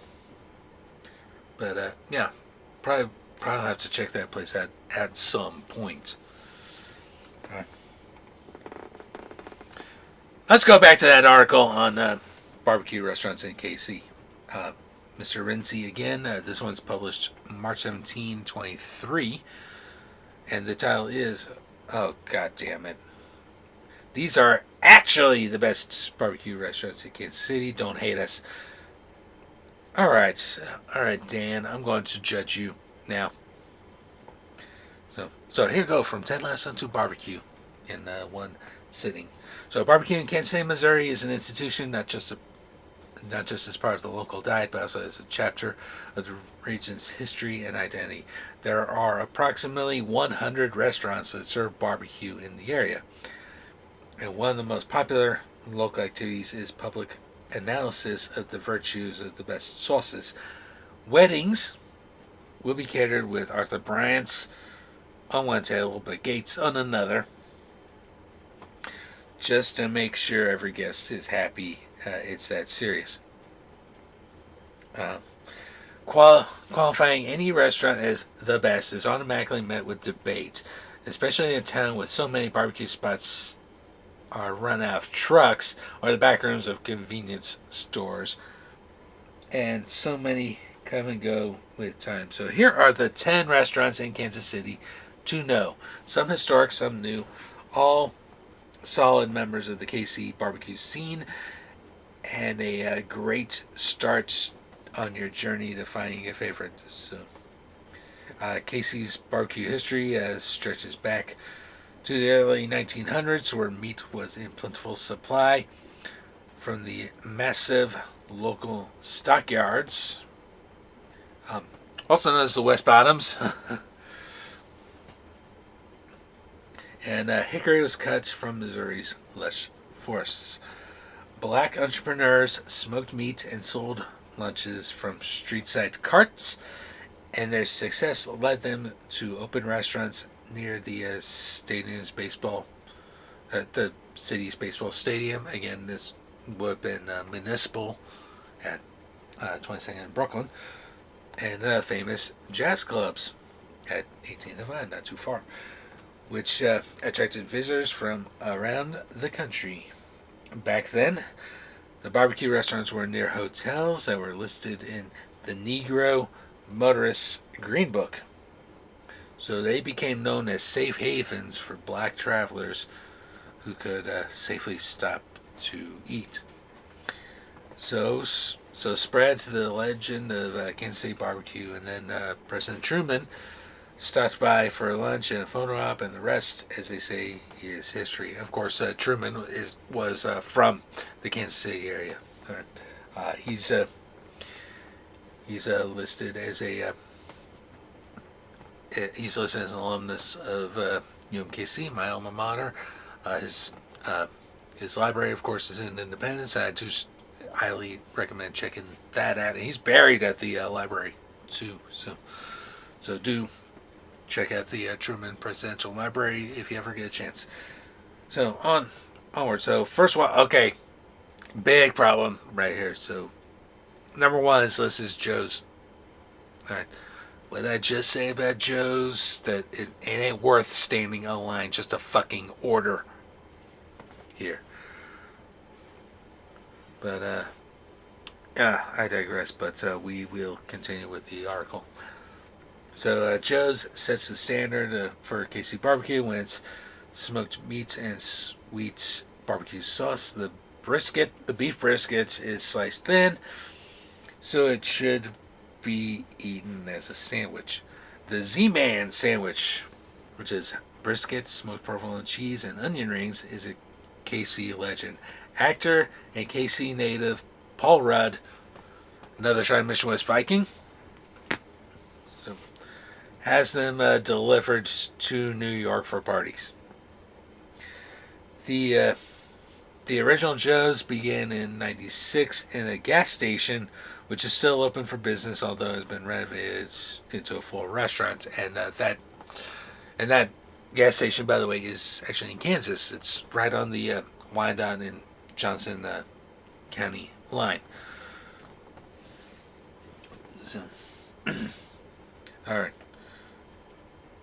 A second branch was opened at the Country Road Ice House in P&L. Entertainment district with giant screens broadcasting sporting events to 8,000 screaming fans. Lines. Okay, this is the important part. Lines to get into Joe's can stretch into the parking lot, but if you order from the to-go window, you can get your food in 5 minutes. And if you eat in your car, at least you'll have a place to sit. Once again, you'll be standing in line for a fucking hour just to order. I digress. Arthur Bryant's, once again, disgusting. Part of barbecue folklore in KC dating back to the early 1900s when the young Arthur Bryant ran at lunch carts in downtown KC. Its current location has been open since 1949 and hasn't seen much interior design updates since then. The original sauce is an aggressive wallop with loads of vinegar and paprika, which pairs well with big flavors like savory sausage. For more gentle seasoning, try the rich and spicy sauce, which has just a tingle of heat. Burnt ends are a mainstay of any KC barbecue menu, and they became famous at Bryant's, where cooks would chop off the burnt ends of slabs of brisket and give them away for free. Geez, I wonder why, because they're so greasy and everything. These little morsels became so popular they ended up on every menu in town. The problem is supply is always limited. To keep up with demand, many KC barbecue restaurants serve burnt ends that are imposters. Cubes of regular brisket with 2 strips of meat and a fatty center, similar to pork belly. That's still tasty, but for the true burnt end experience, try Bryant's 3B sandwich with chunks of actual briskets have burnt ends, marbled and juicy, and covered in delicately charred spice rub. 3B is served on a bun, but leave the bread aside to soak up the grease and eat the. Yeah. That's the big thing about brines is they're fucking greasy, and they're more so than a lot of the other places. I will not read the rest of that because I want to throw up just reading it. Let's go to LC's barbecue. So this one I've not had, but is known around here. So LC's does not have the fame of Bryant's or Gates, which is coming up on this list. So we're 3 restaurants in. You've already struck on 2, but this little blip on the KC barbecue map has some of the most loyal fans in town. The centerpiece of the restaurants is the Giant's Iron Pit, pictured above. Okay, that's nice. Which emits plumes of smoke each time the cook tends to the precious meats inside. The house sauce is smooth, zesty, and just slightly tart, which complements the meat outside. Without overwhelming the robust smoky flavor. LC's is one of the few restaurants in KC that serve pork as a sliced sandwich, as if it's brisket, instead of the usual pulled pork bits that come drowned in sauce. This results in a velvety, smooth, juicy sandwich layered so high that each bite requires a little planning, and is located at 5800 Blue Parkway. So all on the way to those eastern suburbs. So yeah, and that's another thing about KC barbecue is the stereotype is Carolina's barbecue and Memphis that's all pork, and Texas that's all beef. KC is both, and much more. There's chicken, of course, and some other meats too. So now we move to Shawnee's Bates City Barbecue. Alright, this is not one. This is one I haven't had. So we're on number 4 now, and I'm going to say my voice. I'm not going to read the whole thing, but this one is located in Shawnee, 6493 Quivira. And one I have not had. Q39 is number 5 on the list. You heard Carl Fletcher ask about Q39, and I told my unfortunate story with them. But this is Yuppie Barbecue, Snart, a long-established restaurant owner in KC who shall remain nameless. Wonder if he goes by the nickname of Stretch, but I digress. I'm going to say my voice, and it has 2 locations. Is one on 39th Street and one in South OP near Corporate Woods, and it was the South OP location that I got yelled at. Fiorella's Jack Stack, so hey, and this is a good one if you like, especially I like it, especially with catering and stuff. So it's good on occasion, and they have more than a couple locations, but their flagship location is West Bottoms area, Freight House, and the Plaza. So, and then Gates made the list. Their flagship, of course, is the most famous ones that's Main and Linwood, but their flagship is actually on Cleaver Boulevard. Then we have Woodyard Barbecue, which I've only ever picked up DoorDash orders from there on Merriam Lane in KC. Then we have Slaps BBQ, one I've not had, but I've heard good things about at 5:53 Central. And next up, dude, you just redeemed yourself with Rosedale is on the list. So I will read the Rosedale bit. Get a drink here. Rosedale dates back to 1934, when it started as a roadside hot dog and beer stand in a tin shack. Times were tough during the Great Depression, but the ingenious owners installed a giant rotisserie that they built themselves, and that tin-sided stand grew up into an actual barbecue restaurant. And the current building was built in 1991, but they used some of the retro furnishings. Typical Rosedale customers are good old boys wearing dirty jeans and trucker hats, sitting at the retro bar and listening to Steely Dan and the Doobie Brothers playing in the background while they shove giant sandwiches into their faces.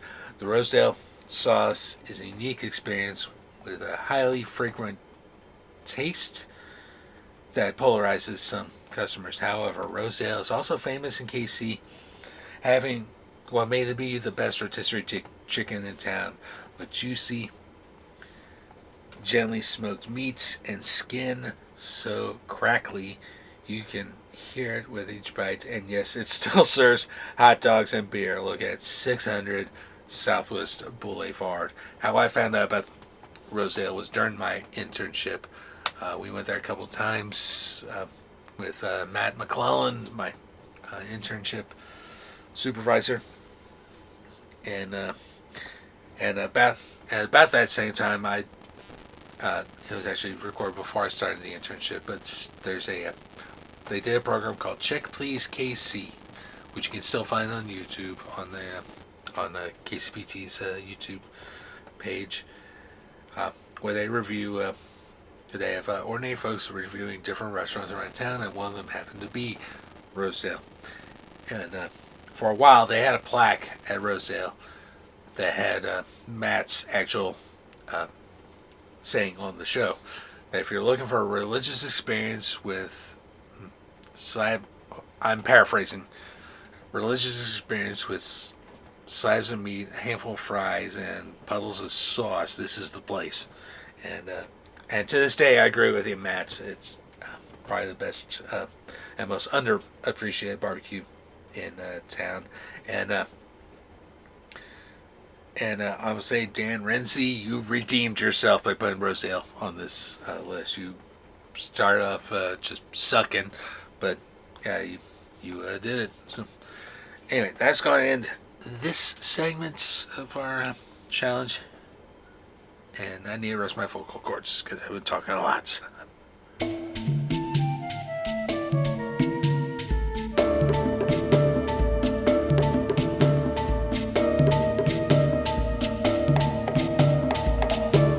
Okay, it's time for part 3 of our little challenge here. And Sumimasen, High Society. Yeah, I saw this just the other day on Facebook, and I thought I'd read it for you guys. So it's kkirk.com, and no, not related to the size of someone's shit.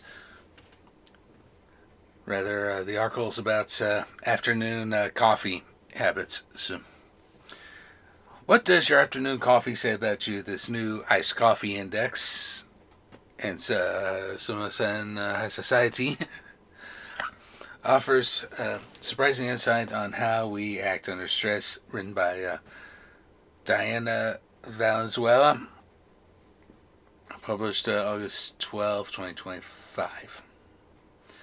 So you know the feeling. It's the middle of the busy weekday and you're absolutely drowning in a sea of meetings, emails, spreadsheets. Usually that involves a lot of driving for me, or being at the office trying to kill time for people to show up. Which, trust me, was a lot easier when we had internet at the office. Plus, whenever you check your phone, a new calamity surfaces in your news feeds, like Travis and Taylor getting engaged. During your hard-earned lunch break, you manage to slip out of the office and book it to the nearest cafe.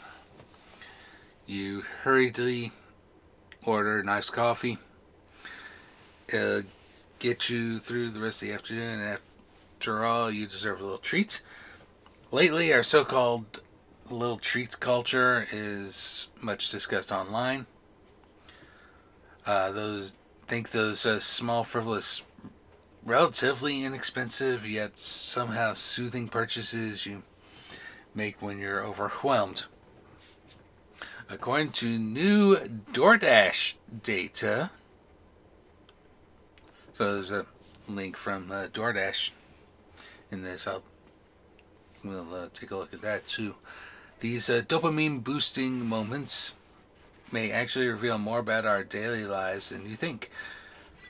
The company has even crafted an iced coffee index, or ICI,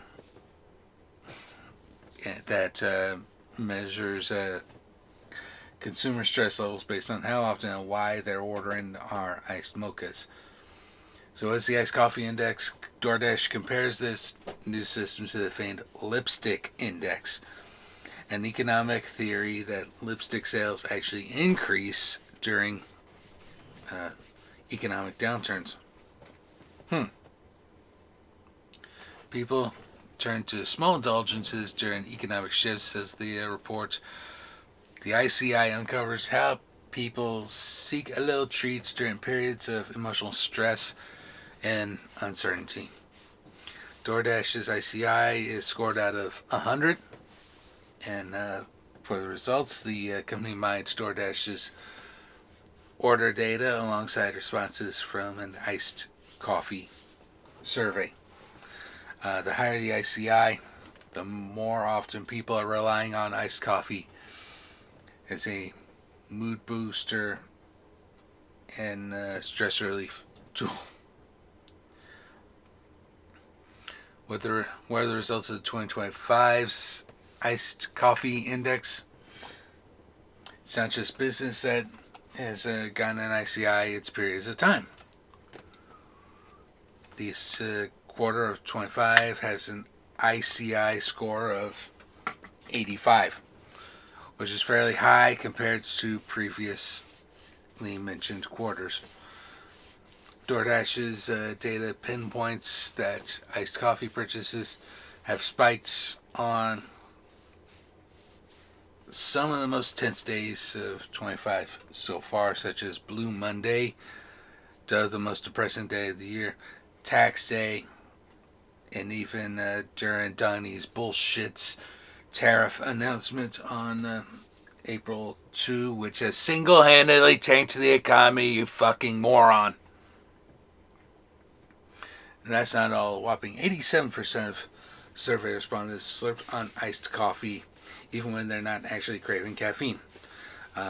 86% say the drink makes them happier, while 79% say that they see it as a treat when life feels overwhelming.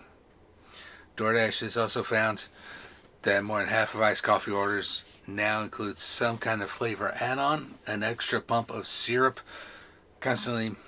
certainly makes the drink feel more indulgent, and that boost of luxury is a hallmark of a satisfying little treat.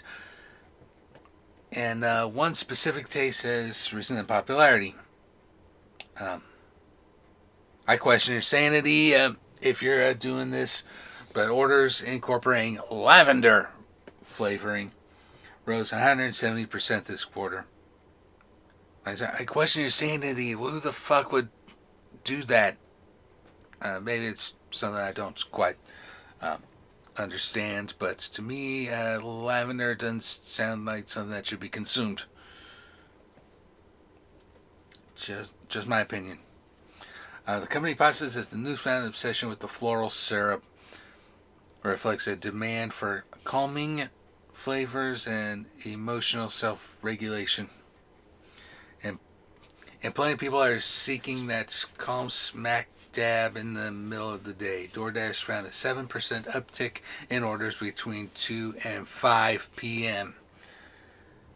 Which is funny because about 2 p.m. is when I'm usually done with DoorDash if I'm doing DoorDash on any particular day, because that's when all the orders dry up.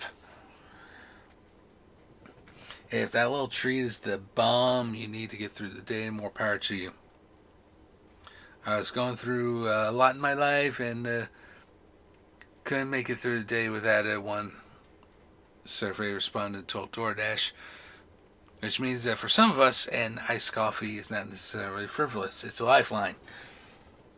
A small but essential ritual that provides comfort, energy, and a sense of normalcy in the midst of chaos.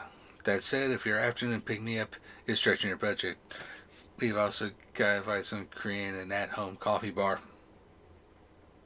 So you can get that sweet, sweet caffeine hit without a daily expense. Okay. Interesting.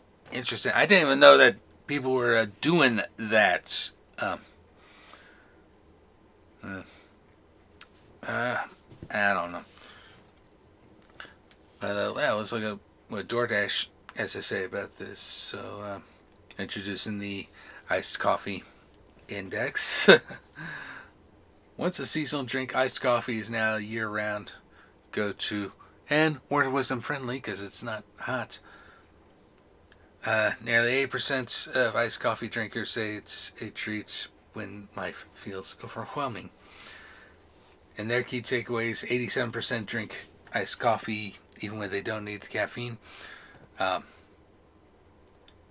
Iced coffee orders spiked in 25's most stressful days, as mentioned in the Kura article. More than half of iced coffee orders now include a flavor add-on. If you're asking me, and it's an iced coffee order, it's a caramel is the go-to. And 170% wanting lavender.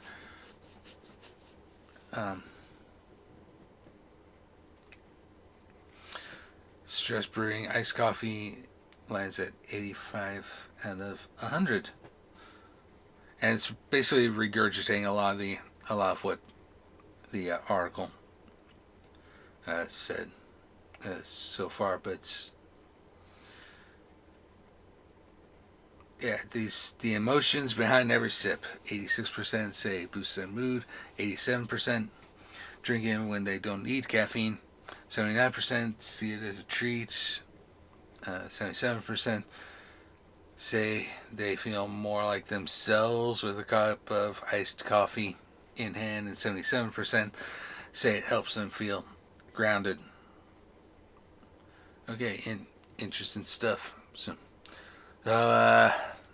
listen, high society.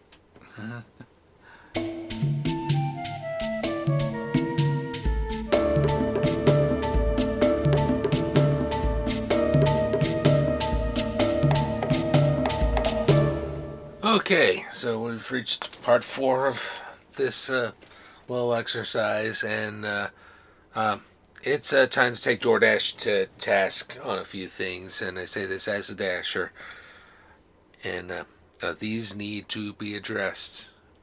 Number 1, stop with the $2, $3 order bullshit, alright? You're not going to make any money off of that, alright? The minimum I'm asking is $5 an order. 10 if you expect me to cross a county or state line, and around here those are very much a possibility. Okay, I'm sorry, I have car repair bills that I still have to pay off, and $2 bullshit ain't gonna cut it. Number 2, stop with this stack order bullshit. What I mean by that is 2 orders in one sitting. My mind does not work that way. All right? I will get confused between the two, so stop with that. 1 order at a time, please. All right? That's number 2. Number 3, stop with this highway bullshit, okay? If because I've already been flagged a couple of times for deliveries that I did ultimately make, but you're knocking me for taking an alternate routes. Because I don't like highway travel, and especially don't like interstate travel. All right. If it's a controlled highway with on and off ramps, I don't want to do it. Oh, and on that subject, we still have that bullshit with US 69 out here. They're putting the bullshit express lane in that should never been put in the first place. And they're still doing it. So to expect me to go from South OP up to basically Shawnee by taking that route, well, fuck you. It's not going to happen. All right.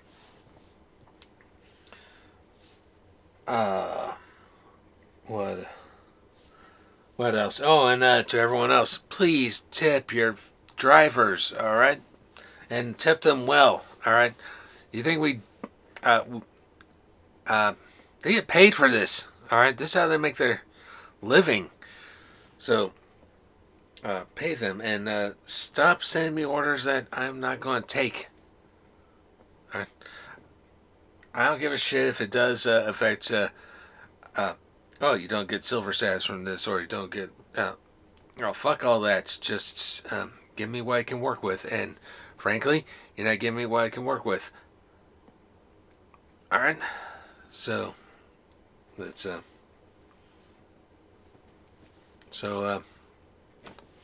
Let's just those basic reforms. So let's go.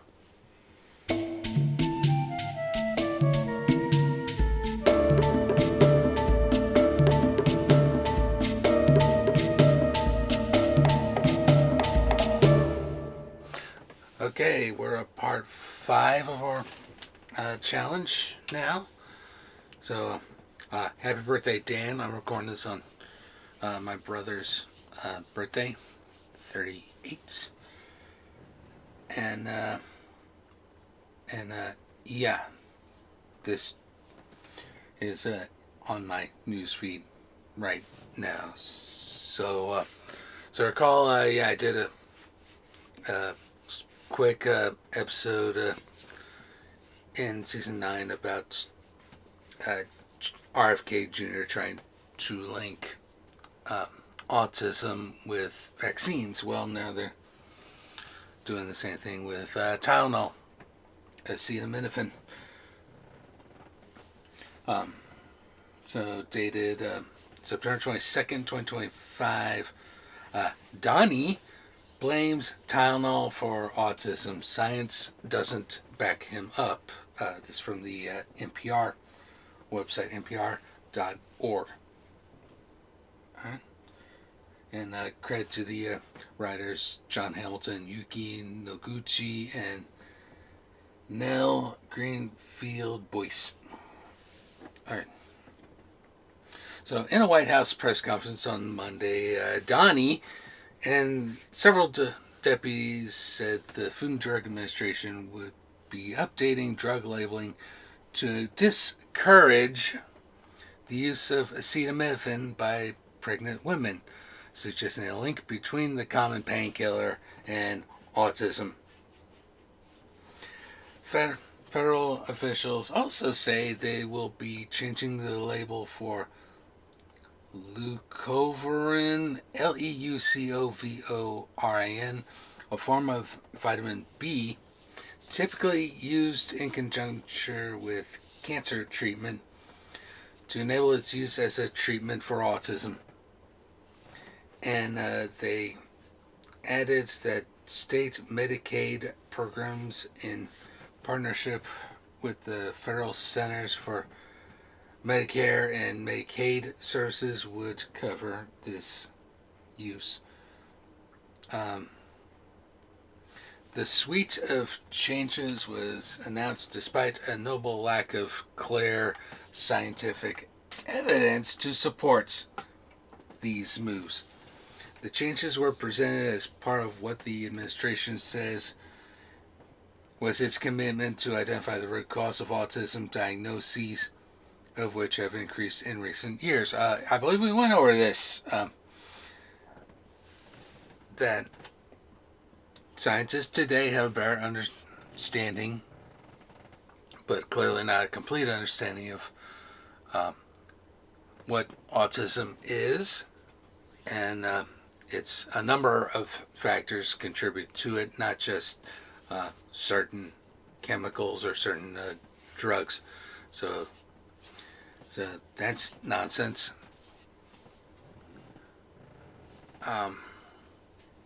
Anyway, continuing. Flanked by Health and Human Services Secretary, yet resident dipshit RFK Jr., and Centers for Medicare and Medicaid head Dr. Oz. Yes, that Dr. Oz. Who lost a Senate race because he referred to veggie trays as crudité. Donnie pinned substantial blame for rising autism rates on the common painkiller, which is also known by its brand name, Tylenol. Every Tylenol is not good. I said it's not good, he said, suggesting without evidence that communities without access to the medicine have no autism, while in others, autism now affects 1 in 12 boys. An estimated 1 in 13 children in the U.S. are diagnosed with the condition. Donnie discouraged giving acetaminophen to babies as well. He also suggested that vaccines and their frequency may be a culprit in causing autism, an oft-repeated claim that has been debunked by decades of research. Donnie and his deputies repeatedly advised pregnant women to refrain from using acetaminophen and said they would caution physicians against using it, contrary to what physicians groups say. In a statement sent to NPR, Tylenol maker Kenvue disputed the administration's claims. Quote, we believe independent sound science clearly shows that taking acetaminophen does not cause autism. We strongly disagree with any suggestion otherwise and are deeply concerned about the health risks and confusion this poses for expecting mothers and parents. During the press conference, officials pointed to a study done by Harvard and other researchers that found that women who reportedly taking acetaminophen while they were pregnant seemed to be slightly more likely, just slightly, to have a child who was later diagnosed with autism. One of the researchers on this study was Ann Bauer, an epidemiologist at the University of Massachusetts. Bauer says she thinks pregnant women should be told about possible risk from acetaminophen, but the researcher also was worried that it might be too soon to have the government offering guidance on its use. I'm a little concerned about how this message is going to come, because I think they may be jumping the gun, said Bauer before the announcement was made. I think those of us in the research committee would like to see stronger evidence. Diagnoses of autism have risen over the past 2 decades, though the use of acetaminophen has not, remaining largely steady over that time. The increase of diagnoses is often attributed to a broadened definition of autism, with changes in diagnostic criteria, as well as increased awareness and screening. There you go. We said that before. But RFK Jr., being the dipshit that he is, dismissed these explanations as a canard. Many physicians and autism advocacy groups says they oppose the administration's stance. It is highly unsettling that our federal health agencies are willing to make an announcement that will affect the health and well-being of millions of people without the backing of reliable data, says Stephen J. Fleischman, MD, president of the American College of Obstetricians. That's a difficult word. And gynecologists said in a written statement.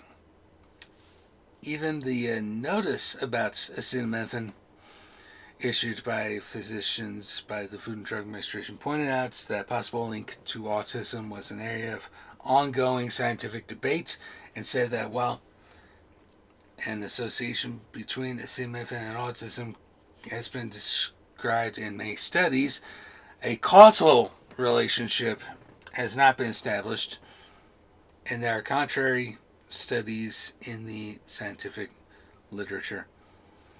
Specifically, the Food and Drug Administration, as well as the agency that sets policy for Medicare and Medicaid, pledged to change the indication on a medication called leucovorin as a treatment for autism, despite scant evidence that this form of vitamin D has any effect. The new hydroxychloroquine, everyone. In response to that change, the American Psychiatric Association issued a statement opposing the administration's suggestion that vaccines cause autism, adding that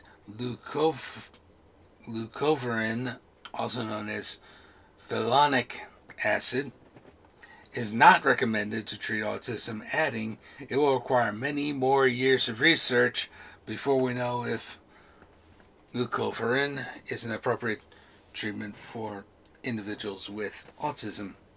And by his own admission, Donnie said he is not precise with his language on the subject, but he repeated the same language multiple times during his remarks. If you can't tough it out, Donnie said, limited use of acetaminophen might be necessary, but ideally you don't take it at all. He said in a rambling press conference that at times conflated vaccines and painkiller use, citing both unconfirmed rumors and personal suppositions that both might be harmful to women and babies. It looks like you're pumping it into a horse. Diney said of multiple vaccinations given to children. The Amish, for example, have no autism. He said despite research showing that autism does affect Amish communities, later adding that there are no cases of autism in Cuba, where in fact there are cases of autism there. He called on pregnant women to refrain from using the common painkiller, repeatedly saying, "Don't take Tylenol. There's no downside."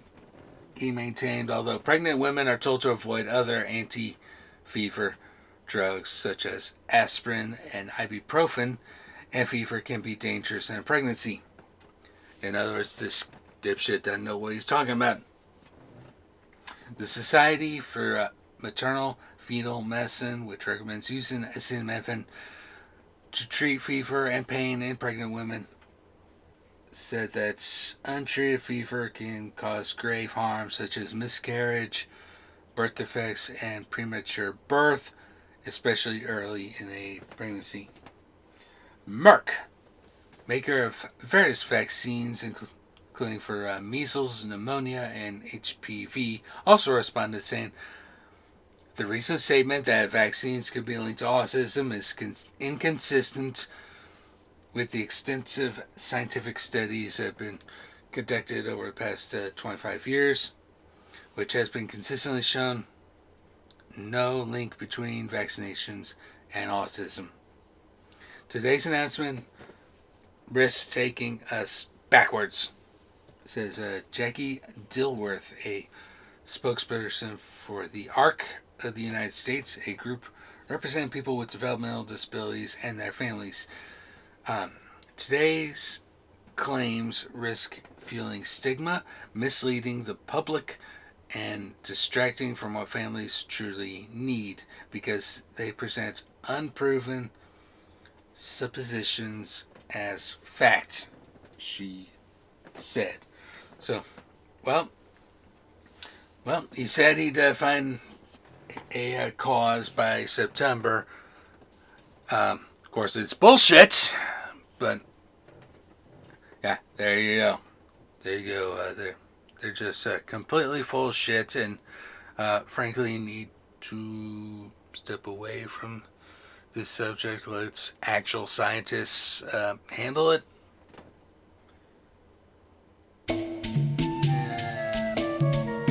Yeah.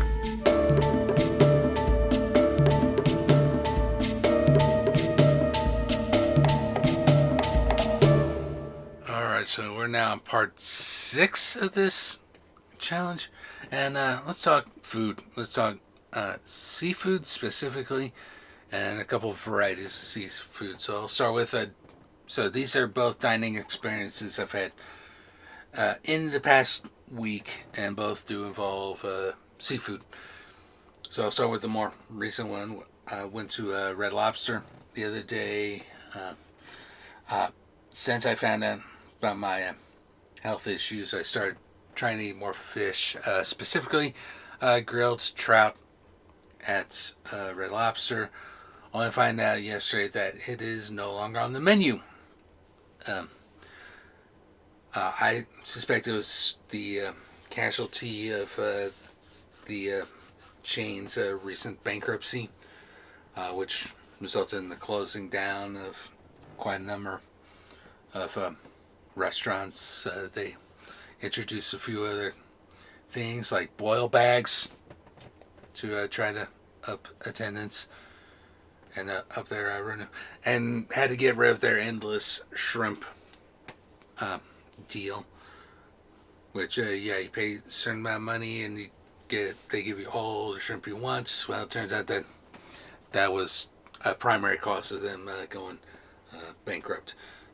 So they stopped doing that, but they did do other things, including a number of daily specials that happened to be in there on a day where their special was $20 for shrimp scampi and a lobster tail, which is what I went with and was actually pretty good. But I'm very disappointed to see that trout is no longer on the menu.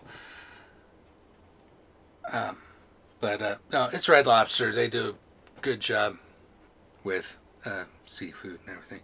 And funny thing, walking out of there after my meal, I saw on the lobster tank, because all these places have lobster tanks near the front entrance, saying do not touch these lobsters. It will cause them to become unalive. That is funny to me that in recent years that word unalive has been used euphemistically to refer to killing something or someone. So that's kind of funny that they would do that, cause them to be unalived.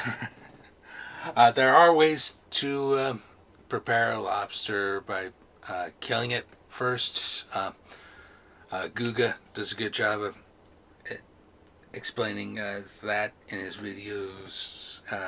Nick DiGiovanni has talked about that too. You just put a knife through the lobster's skull and just crunch down, and that will kill it before you cook it, which I think makes a lot of sense. All right. So that's story number 1 with seafood places. Story number 2, this was about a week ago. On the plaza now, we have a Kura sushi. So, Kura, for those unfamiliar, that is the stereotypical conveyor belt sushi that you've probably seen in anime. It is a real concept, and got to see it firsthand. So you walk in, they greet you, "Irashaimase," and they sit you at a table or or in my case, it was a booth. And in front of you, you have two conveyor belts. You have the one conveyor belt with these domes, and they contain sushi that's already been prepared. And then above you is another conveyor belt, and above that is a touchscreen where you see the menu, and you can order anything you want from the touchscreen, including your drinks. By the way, I'll talk about the drinks in a second, but yeah, those are the two ways to get food at this place. So if you're looking at the conveyor belts and you happen to see something you like, just press. They're all protected in plastic domes. So you see something you like, you can press a button on the dome to open it, and you take the plate out with the sushi. Always in pairs. So you take the sushi out and you eat it, and then there's a slot in front of you where you put your dishes afterwards, and that's how they charge you, is by the dish. So yeah, I did a few of those. I did my own ordering, so make sure I had some shrimp, some unagi, the freshwater eel variety, not the states of total awareness variety. Want to try some of their seared beef with the yakiniku sauce. That was pretty good. They do serve amaebi, the sweet shrimp, but unlike traditional-ish places, they didn't come with the fried shrimp heads. So if you're into the shrimp heads, this is probably not the place for you. But no, it was pretty cool, very modern, very hyper modern, if not futuristic. I say that's because your drinks, they are served to you by a robot. A robot will come up to you with a tray that has your drinks on it and other stuff, and yeah, it is pretty cool. And while we're talking about futurism here, yeah, shout out to Quick Trip and their janitor robots that are pretty much universal now. That's pretty cool. Basically, it's just an automated scrubber, like I used to work in college. Everything, but it's only a fraction of the size and completely automated, so that's pretty cool. But yeah, the words are wise about Kura. Be careful what you order, because like I say, they charge by the plate, and some things like shrimp tempura, you can't exactly put that in the slot afterwards. So yeah, come in, have a good time, enjoy the cool stuff, and of course the other cool thing about that second gear, yeah, it will stop immediately in front of you with the sushi plate, if that's the way you choose to order. So I do highly recommend, if there is a Kura conveyor belt sushi place in your area, please check that out and everything. And if you're in the KC area, it's on the plaza. I think sharing the building with the Hogo Chao. Very easy to find. So yeah, that's my plug for Kura Sushi.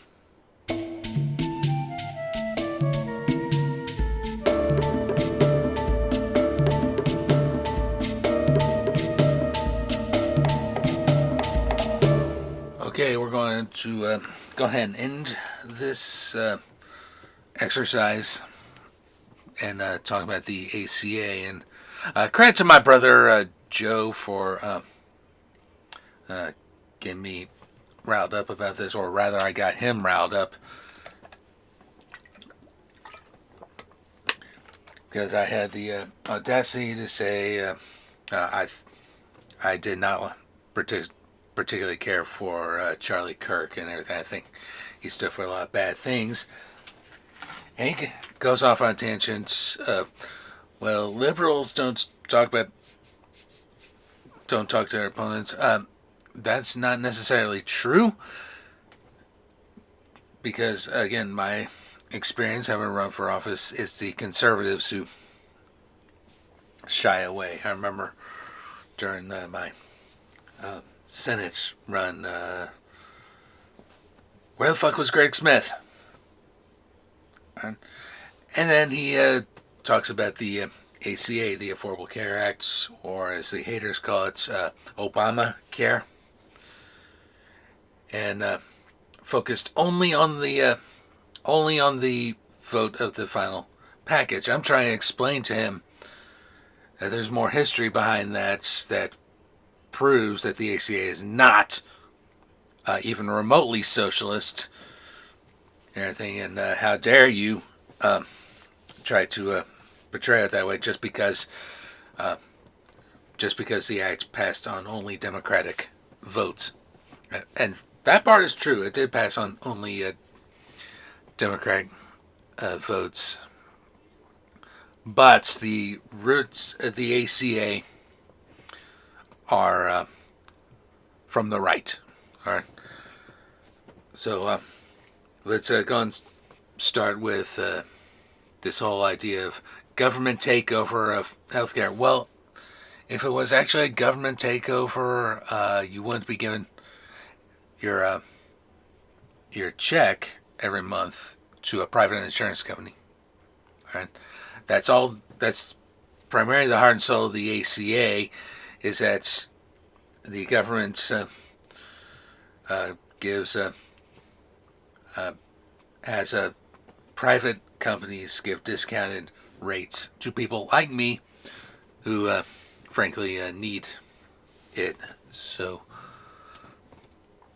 and the ACA is also a perfect example of what Bill Maher had been talking about when he said that the Democratic Party, and it's Democratic, not Democrat Party, knock that shit off. The Democratic Party had moved to the center, and Republicans have moved into a mental hospital, and that's true too. All right, I'm tired of that little canard. That was started by Rush Limbaugh and Newt Gingrich to try to demonize Democrats, saying, "Well, that's the name of the party, the Democrat Party." No, proper English, it's Democratic. If you're using the adjective form, it's Democratic. If you're using the noun form, then it's Democrat. But yeah, back to where I was going to talk about the origins of the ACA. You search on Google, and nowadays Google has their AI that just pops stuff up when you do a Google search. And this is what the AI says when you Google right-wing origins of the ACA. All right. So here you go. Core tenets of the Affordable Care Act, or ACA, including the individual mandate and private insurance marketplace, originated from conservative and Republican policy proposals dating back to the 1980s and 1990s. These ideas were developed as market-based alternatives to government-run universal healthcare systems favored by many Democrats. What I just say, you're giving the money to a private insurance company, not the federal government. Next up, the Heritage Foundation. very right-wing organization responsible for, in part, for that Project 2025, which we're not going to talk about here. There's already an entire episode about that. They had a proposal in 1989. Economist Stuart Butler of the Conservative Heritage Foundation developed a plan to require individuals to purchase health insurance financed by refundable tax credits. The goal? This proposal aims to ensure universal access without creating a government-run single-payer system, which conservatives feared would lead to socialized medicine. And that they're still bitching about, it's socialist takeover of government. No, nah. That's why we can't have nice things. And, of course, I rightfully bring up Massachusetts, Willard, Mitt Romney care. So, Massachusetts health reform, Romney Care 2006. So, as governor of Massachusetts, Republican Mitt Romney, again, his real first name is Willard, signed a landmark health reform law that served as a model, as the direct model for the ACA.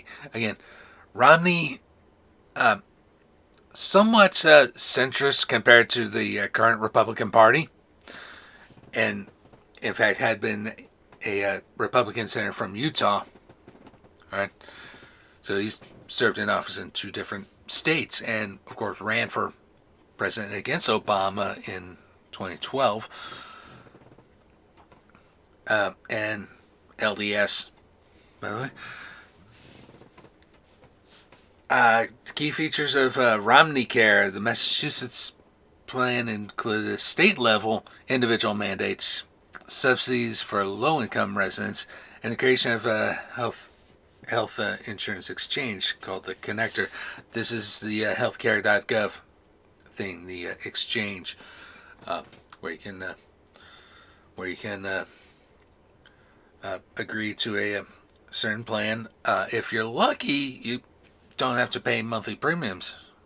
I was not so lucky this month. However, what I'm paying right now is a hell of a lot cheaper than I was paying before I got onto an ACA plan.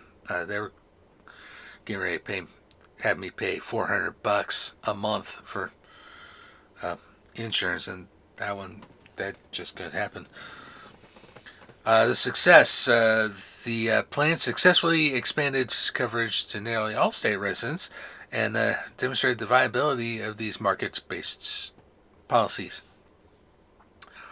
And this is the core of what I was trying to talk to Joe about, but he kept shutting me down like, every Democrat voted against it. Again, look at the fucking history. That's what I'm doing. That's what we're doing here. All right, we're looking at the history. Republican proposals in the 90s. Alternative to Clinton plan. Remember, William Jefferson Clinton was president at this time. In 93, a group of Republican senators, including John Chafee, Chuck Grassley, and the reason I never became a Republican in the first place, Bob Dole, proposed a bill that included an individual mandate. Market-based approach. This plan was a market-driven alternative to President Clinton's Health Security Act, which relied on an employer mandate. Okay, so there you go. Conservative Republican ideas that's contributed to the ACA. So what happened? That's all of a sudden all the Republicans went against it. Well, again, I'm going to point to 2 things. One, the political shift in this country towards the right, to the point that there really isn't a left anymore. Let's be 100% honest. There's like me and a couple of other people. Right? Again, Bill Maher said it best. Democrats moved to the center, Republicans into a mental hospital. Number 1. Number 2, well, who was president when this passed. Well, this is often derided as Obamacare, because Obama was president at the time this was enacted, and the Republicans to this day hate Obama, and they call him socialist, even though he was as centrist as fuck. They call him a socialist because they couldn't use the N-word. All right, it's all about they're pissed off that a black man was president. So here it is, your conservative pivot and opposition. Despite their role in developing these concepts, many Republicans later reversed course and strongly opposed the ACA after its passage in 2010. Party unity against Obama again. The whole they can't use the N-word, so they have to come up with other words like socialist. The ACA was a key legislative priority for Democratic President Barack Obama, and partisan opposition solidified around repealing the law rather than engaging in bipartisan reform. And for those paying attention to politics, as soon as the ACA was enacted, there were a bunch of Republican attempts to try to repeal the whole thing, and ultimately that failed. And I see that's next in the list. Government takeover narrative. I just debunked this, but let's read it anyway. Critics framed the individual mandate and other provisions as an unconstitutional government overreach, even though the mandate originated from conservative principles of individual responsibility. By the way, that individual mandate was struck down by the Supreme Court, but the remainder of the bill still exists. Happy for that. Shift in philosophy. Again, Republicans to the center. No, Democrats to the center. Republicans to the mental hospital. Think tanks like the Heritage Foundation publicly denounced the mandate in 2011, arguing that its application within the ACA was not what they originally intended. Again, I think it's more to do with the fact that a black man passed it than anything else. And then unsuccessful repeal efforts, including the efforts of the late John McCain to stand against its repeal. Efforts to repeal and replace the ACA by Republicans largely failed to produce a viable alternative because they don't have any. Probably because any replacement would have needed to address the same market dynamics using similar mechanics. Again, they don't have any ideas. You want to know what the Republican ideas for the past few years are? We don't think Americans should have nice things, be on par with the rest of the developed world, and let's corporations do the dirty work. So, it gets better. There are plenty of links to this. I think we only have time for one, and this is an abstract of a research paper. You can find this at pubmed.ncbi.mlnlm.nih.gov. Title is Right-Wing Conspiracy, Socialist Plots, The Origins of the Patient Protection and Affordable Care Act by Jill Quadagno. Apologies if I'm butchering it. Written in 2015, I want to say. But the abstract reads as such. On March 23rd, 2010, President Barack Obama signed into law the Patient Protection and Affordable Care Act, or ACA. Did the ACA signify a government takeover of the healthcare system? A first step on the road to socialism, as conservative critics charged? Or was it rather a sellout to the right wing as liberal single-payer advocates proclaimed. The ACA's key provisions, the employer mandate and the individual mandate, were Republican policy ideas. And its fundamental principles were nearly identical to the Health Equity and Access Reform Today Act of 1993, the HART Act, a bill promoted by Republican senators to deflect support from President Bill Clinton's health security plan. Yet the ACA was also a policy legacy of the Clinton administration in important ways that rarely are acknowledged, notably Medicaid expansion, which Kansas never signed up on, by the way. Fuck you, Sam Brownback, for that. And insurance company regulation. Although the ACA departed from the liberal version of a single-payer plan, which I think is still the way to go, there was even talk of putting a public option to a single-payer plan into this, but that got rejected because of this same thinking, and adhered closely to the objectives of those who believed that the healthcare system should encourage the free market. It included provisions that would make coverage more affordable, reliable, and accessible.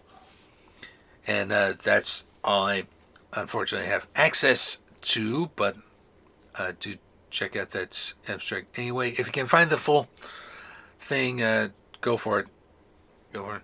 And lastly, theconversation.com has a piece on this. The title is Conservatives Backed the Ideas Behind Obamacare, so why did they come to hate it? And I'm going to read just the highlighted portion. It's a very long article. So second and third.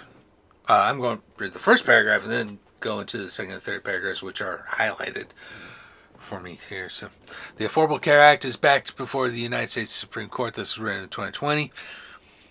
In the latest of dozens of attacks against the law by conservatives fighting what they now perceive to be a government's takeover of healthcare. Yet, in an odd twist of history, it was Newt Gingrich, one of the most conservative speakers of the House, and fucking hypocrites. I mean, you impeached Clinton on blowjob accusations while yourself cheating on your wife while she was dying of cancer with your next wife. So anyway, Newt laid out the blueprints for the ACA as early as 1993. Excuse me. In an interview on Meet the Press, Gingrich argued for individuals being required to have health insurance as a matter of social responsibility. Over time, he drew on ideas from the Heritage Foundation and Milton Friedman to suggest that means finding ways through tax credits and through vouchers so that every American can buy insurance, including, I think, a requirement that if you're above a certain level of income, you have to either have insurance or post a bond. So yeah. Joe, I don't know where you're getting your news, but find another news source, because I'm thinking it's Fox. He wouldn't even tell me where he's getting his news, but yeah, where you're getting your news is not good. Period. And not helped by the fact he chose to live in Oklahoma. But that's a discussion. That is definitely a discussion for another time. And yes, go and check out my taking that bullshit Oklahoma teacher's test.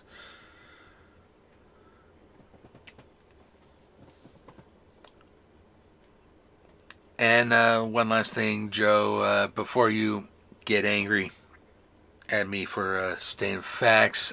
Don't anger someone who has a podcast, because this is the result. And this is the end of our 7 segments version of a Fortnite challenge. Thanks y'all for listening, and we will talk again very soon.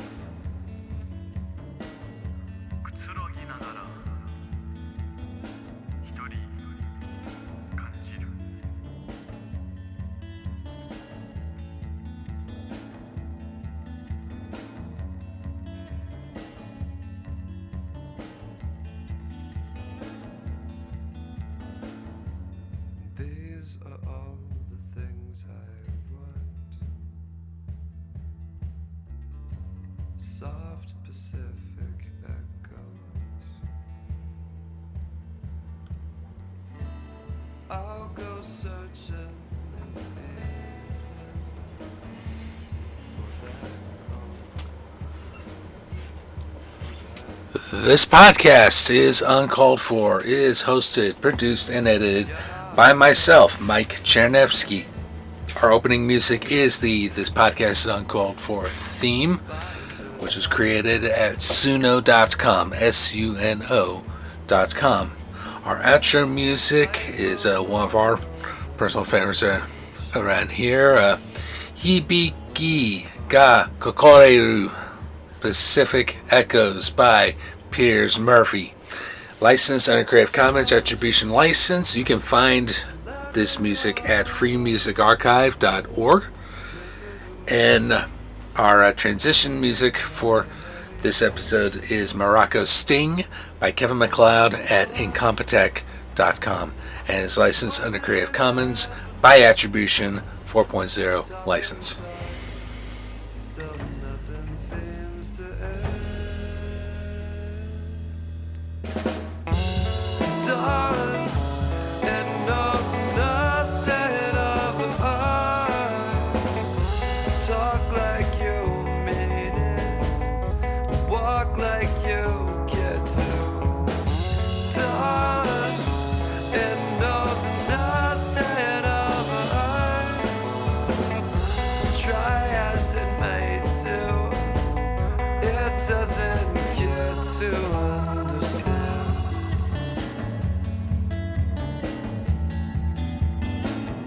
Please support the podcast and purchase our exclusive Uncalled For merchandise. T-shirts, sweatshirts, mugs, stickers, and so much more. Go to www.cafepress.com/uncalledforpod. Thank you so much for listening. We will see you next time. Dogenzaka is a cascade. I'm in awe. I'm alone. Sayonara, sweetness. From the izakaya, I became myself in this place. Do you feel that cold? Do you feel it?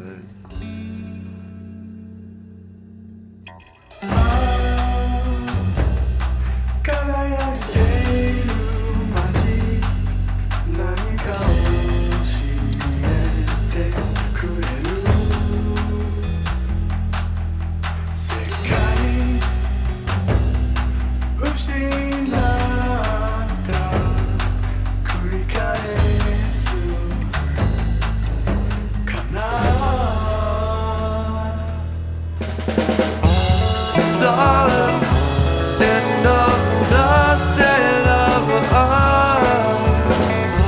Talk like you mean it. Walk like you get to. Darling, it knows nothing of us. Try as it may to, it doesn't get to understand.